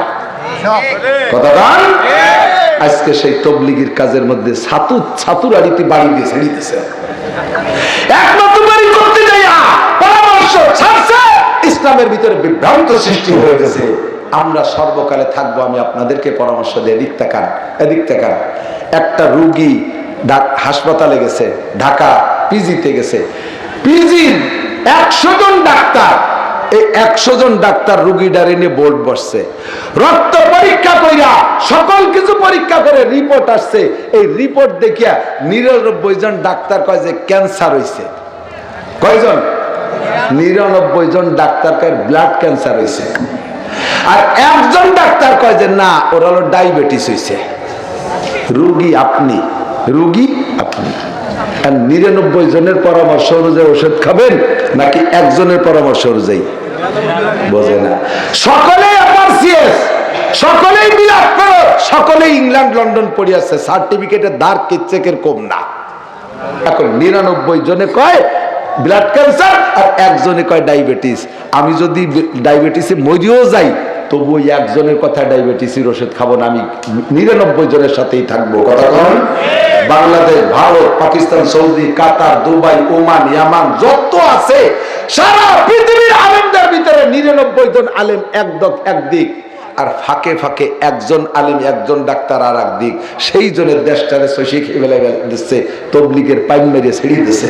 এখন আইসে ধরছে মাদ্রাসা, বলে কি যে মাদ্রাসায় পড়াইয়া বেতন খাওয়া বাজারের বেশ্যাগে টাকার চাইতে হারাম। তার মানে এই কথা বলে দিলি আপনারা ছেলে মেয়ে আর মাদ্রাসায় পড়াবেন না। আর মাদ্রাসা যেদিন না থাকবে সেদিন দুনিয়ায় আলেম থাকবে না, আর আলেম যেদিন না থাকবে তখন এই এলেমের বর্ণনার বয়ান থাকবে না।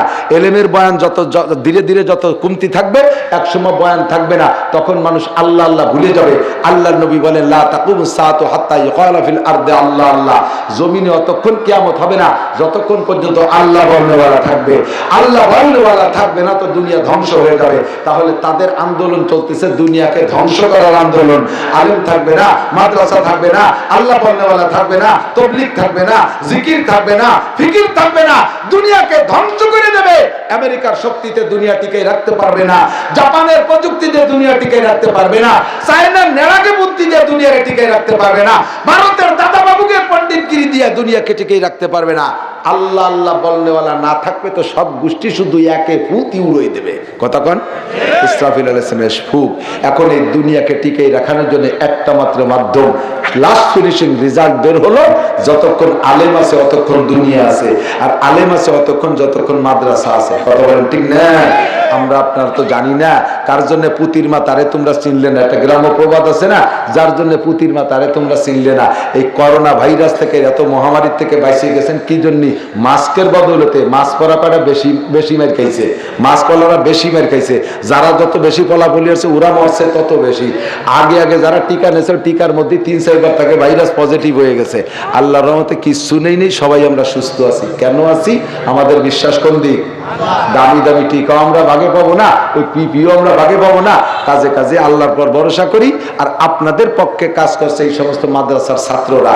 শেষ রাত্রে, শীতের রাত্রে উঠে মোনাজাত করে কাঁদছে, আল্লাহ মেহেরবান, আল্লাহ মাদ্রাসা বন্ধ হয়ে গেলে, এই করোনা এইভাবে ধাক্কা দিলে মাদ্রাসা বন্ধ হবে, মাদ্রাসা বন্ধ হলে দিন থাকবে না, দিন না থাকলে তো দুনিয়াও থাকবে না। কাজেই আল্লাহ পাবলিকে যা করে করুক, তুমি আমাদের বাংলাদেশকে রক্ষা করো। আমরা গরিব মানুষ, আমরা টিকা বানাতে পারি না, পরের তে উদরে খাই, তা সরকার আনে ফতের তে আবার মারি দূরে খাই, বেড়ে আমরা গরিবকে পর্যন্ত আসে না টিকা। আল্লাহ আল্লাহ তোমার ভাই ধরি, তুমি ও আমাকে দেশে দিও না। এই আল্লাহরে হাতে ভাই ধরে কান্দে কেছিয়ে আমরা মোটামুটি এই একটা অবস্থানে আছি আল্লাহর রহমতে। এ জায়গা আপনারা আমরা নাকে ঠুসি বেঁধে ঘুমাইছি, মাস্ক পরে, নাকে ঘুমের মধ্যেও না হয় মাস্ক পরা, কারণ বোন না হেঁটতে আবার উনার না ধুয়ে না যায় এই বইতে। আমার এক উস্তাদ ছিল বড় রসিক, ঘুমাই রয়েছে চশমা পরে, এই চশমা চোখে দিয়ে অবস্থায় ঘুমাই রয়েছে। সজাগ হওয়ার পরে বলতেছে, হুজুর আপনি চশমা চোখে, ঘুমের মধ্যে চশমা চই দিয়ে কয়তো মানে জানো না চোখে কত কম দেখি আগের সে জানো না, কিন্তু চোখে কম দেখেন সেজন্য তো চাইতে চশমা, চোখে ঘুমের মধ্যে ওই স্বপ্নে দেখতে অসুবিধা হয় চশমা ছাড়া। স্বপ্নে দেখতেও, এই স্বপ্নে দেখার জন্য চশমা চাইতে ঘুমায়, তো স্বপ্ন কি চশমা দিয়ে দেখা যায় নাকি? ঘুমের মধ্যেও মাছ করে ঘুমাইছো, আর আবার এই কচি কাছে দেখো যে কট্টুক কট্টুকটা নাকসিপ দিলে দুধ বেরোয় এখনো। এইগুলো শেষ রাত্রি ঠান্ডা পানি দিয়ে অজু কইরা কাঁদছে আমাদের জন্য। এই জন্য আল্লাহ পাক আমাদের ভালো রাখছে। কথা বলেন ঠিক না? স্বীকার করবেন না? একটু স্বীকার করবেন না? এরা থাকবে তো দুনিয়া থাকবে, এদের জন্য এই কথা বলে না ভাই, এক কথা বলে না, এক কথা পায়।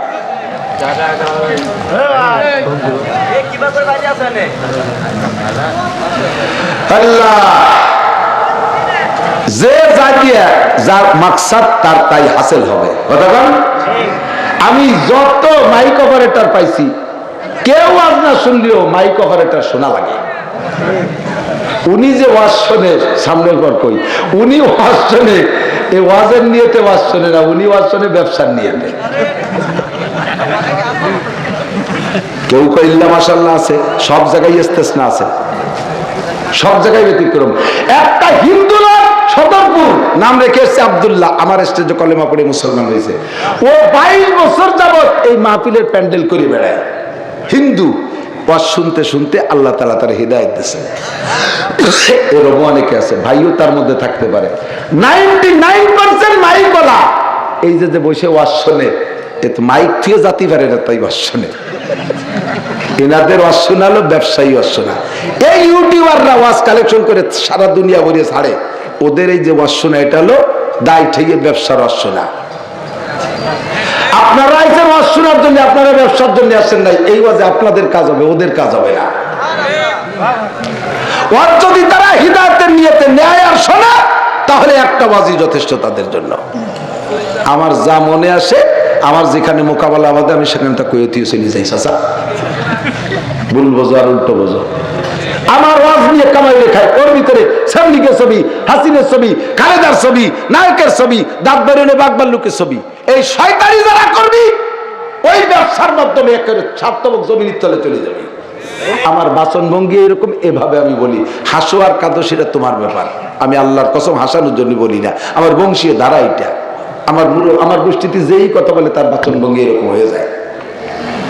এই জন্য আমি হাসানোর জন্য বলি না, এটা আমার স্বভাব, এরকমই আমার সিস্টেম।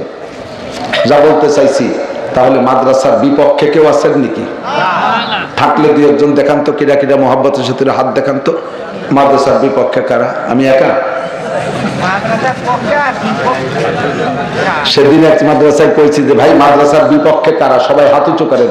তা কেউ হাত উঁচু নেই। আমার পাশে একজন হাত উঁচু আছে, সে হলো ওই মাদ্রাসার মোতামেম। আমি কইছি মাদ্রাসার বিপক্ষে কারা, হাত উঠেন। কেউ উঠে নেই, মোতামেম চাল হাত উঠেছে, উনি বিপক্ষে। মানে উনি হলো ওই সময় ঘুমোচ্ছিল, কি জন্য হাত উঠে শোনে নাই, হাতের চুগার উঠানো যুগ শুনছে, এই উঠে গেছে। সবাই হাসতেছে। মাদ্রাসার বিপক্ষে সে যে মুনাজাতের আগে আটা দেবে, তারে চিনে ফেলবে যে এটা বিপক্ষের লোক। আর বাছাই করে ফেলতে দেরি হবে না। এই যে বিপক্ষের কয়জন চলে যাচ্ছে, উনি 14 ফেব্রুয়ারির পক্ষের লোক। যে জ্বালারি, এই দেশের মানুষ এত কথা কাগজের মধ্যে কম, আমি শুনবেন আপনি। আপনি যদি এত ভালো কথা বলতেন, তাহলে এটাই হচ্ছেন কেন? আমি তো কথা তাহলে পয়সা খরচ করে আনার দরকার কি? আমি বলবো আপনি শুনবেন। যদি ভিতরে কোনো কাজ থাকে, রুমের মধ্যে যে সারবেন। ফিল্ডে কোনোদিন মৌখিক তর্ক করবেন না, কোনো বক্তার সাথে মৌখিক প্রশ্ন সরাসরি মুখোমুখি বলবেন না। এটা আদবের খেলাফ, মজলিস নষ্ট করে ফেলে দেয়। কথার বাধা আসলে আর কোনো কথা সুন্দর হয় না। এখন এই মাদ্রাসা শুধু মৌখিক পক্ষপাতিত্ব করলে তো হবে না, কিছু অর্থনৈতিক সাহায্য সহযোগিতা করতে হবে। আল্লাহ পাক as-সাদকাতু তারুদ্দুল বালা, হাদিসের মধ্যে আছে দান, খয়রাত, সদকা, এর দ্বারা আল্লাহ তাআলা বালা মুসিবত থেকে রক্ষা করে। এখন হুজুররা আমি কালেকশন করতে পারি না, আমারে বলছে আমি শুধু এতটুক, আজকে নগদে আপনার পকেটে যে অবস্থা আছে, আজকের পকেটের বড় টাকাটা। আর যদি কোনো আল্লাহর বান্দা থাকেন, হুজুররা বিল্ডিং জুটছে, এখানে 300-র উপরে ছাত্রছাত্রী আছে, সংকলন হচ্ছে না, শুনতে দিতে জায়গা পাচ্ছে। আমি তো আল্লাহর কাছে আগে একদিন আল্লাহরে অভিযোগ করছি, আল্লাহ যেই বিদ্যা পড়ে তোমারে অস্বীকার করে, যেই বিদ্যা পড়ে তোমারে অস্বীকার করে, সেই বিদ্যালয়গুলো 7 তলা 8 তলা 10 তলা আকাশচুম্বী এসি এয়ার কন্ডিশন। আর কোরআনের ওসিলায় তুমি দুনিয়া টিকে রাখো। কোরআনে জায়গা পায় না, কোরআনের মেহমানরা শুতে পারবে না, তারা ভাত পাবে না, খাতি পারবে না। আমার এইটা পছন্দ হয় না। আল্লাহ তুমি তাড়াতাড়ি পাল্টাও, ওকে বাস্তলা দাও আর একে জায়গা মতো দাও। ইতিমধ্যে আল্লাহ রাসূল সাল্লাল্লাহু আলাইহি ওয়াসাল্লাম কয়, তুমি হাদিস শোনো নাই আমার? আমি হাদিস কি কইছি? কি হুজুর কি কইছেন কোন? হুজুর কয় কি বাদা আল ইসলাম গরিবান ওয়া সায়াউদুহু কামা বাদা ওয়া তুবা লিল গুরাবা। আরে বেটা, ইসলাম আইছে দুনিয়া গরিবদের মধ্য দিয়ে, চলতে থাকবে গরিবদের ভিতর দিয়ে, আর চলিও যাবে গরিবদের মধ্য দিয়ে। বড় লোকের গায়ে আর ছোঁয়া কোনোদিন লাগে নাই, লাগবে না, ওই চিন্তার লাভ নাই। কোনো মতে শুয়ে টুয়ে খাইয়ে দিয়ে সাইডে বেসিয়ে এলেম নিয়ে মরতে পারিস নাকি তাই দেখ। আমরা এতটুকুই চাই, 10 তলা 20 তলা আলিশান বিল্ডিং আমরা চাই না। আমরা গরিব, গরিবদের মধ্যে দিয়ে চলতে থাকবে ইসলাম। পৃথিবীতে এমন বড় লোক হইছে পয়দা, আল্লাহু আকবার, 25 তলা দালান বানাইছে, পুরো দালানটা সোনা দিয়ে বানাইছে। ফ্যামিলিতে 6 জন মানুষ, 600 খান প্রাইভেট কার, আর প্রত্যেক কারের ভিতরে 2 মণ 3 মণ করে 5 মণ করে স্বর্ণ আছে। এইরকম গাড়ি বাড়ি ব্যবহার করে। তাদের সামনে আমাকে বাংলাদেশিরা ধনীরা কি কন্ত? হাতির সামনে সেই পোকা পিঁপড়ের মতো না। কাজেই আমরা কেউ বড় লোক না, আমরা সবাই গরিব। গরিবদের পাশে একটু থাকবো মহব্বতের সাথে। থাকলে কোন এক আল্লাহর বান্দা বলতেও পারেন, লেখায় দিলে দিতে পারেন, আমি 5,000 টাকা দেবো, আমি 10,000 টাকা দেবো মাদ্রাসার বিল্ডিং করার জন্য, আমি তার জন্য মুসাফির মানুষ দোয়া করবো, আল্লাহ তাআলা তাকে হালাল ভাবে লাখ লাখ কোটি কোটি টাকার মালিক বানায় দেবে। আব্বা মা কবরে চলে গেছে, জায়গা জমি রেখে গেছে, কত মেহগনি গাছ লাগাই খাচ্ছেন, একটা মেহগনি গাছ বেচলে 5-7-10,000 টাকা হয়ে আসে। একটা গাছ আব্বা মারে পাঠাই দেন, উন্না জান্নাতের গাছের ছায়া নিচে যারা ছায়া পাবে, আপনার জন্য জান্নাতের মধ্যে একটা গাছ লাগানো হয়ে যাবে। মহব্বতের সাথে থাকলে কেউ বলতে পারেন 5,000 টাকা দেবো, 2,000 টাকা দেবো, 10,000 টাকা দেবো। আর আজকের নগদে এই মুহূর্তে আজকের পকেটে যেই টাকাটা বড় টাকা আছে, 1,000 টাকা থাকলে 1,000, 500 থাকলে 500, 200 টাকার নোট থাকলে 200, 100 টাকার নোট বড় থাকলে আজকের পকেটের বড় টাকাটা একটু রেডি করে ফেলেন। আমার ছাত্ররা যাবে ভিতরে, ছাত্ররা ভিতরে ঢুকে বড় ব্যাগ নিয়ে আজকের পকেটের বড় টাকাটা একটু তো হাতে নিয়ে ফেলেন, বিসমিল্লাহ করে একটু হাত দেন। আজকের পকেটের বড় টাকা পাল্টাই বড়টা বাদ দিয়ে ছোটটা দেবেন। আল্লাহ বাসালি বাড়ি জাতীয় বড় খান কোন জায়গা পড়িয়ে হারাই যাবে, খুঁজেও পাবেন না। আর দিয়ে যাবেন, আল্লাহ পাক প্রত্যেকে 10 গুণ আপনার বাড়াই দেবেন ইনশাআল্লাহ। আল্লাহুম্মা সাল্লি আলা মুহাম্মদ। প্রত্যেকে দেন বিসমিল্লাহ করে দেন। আমি দোয়া করব, আল্লাহ এই টাকার বদৌলতে হজ করার তৌফিক দাও। হজের বাকি টাকা তুমি জোগাড় করার ব্যবস্থা করে দাও। হজের জন্য যা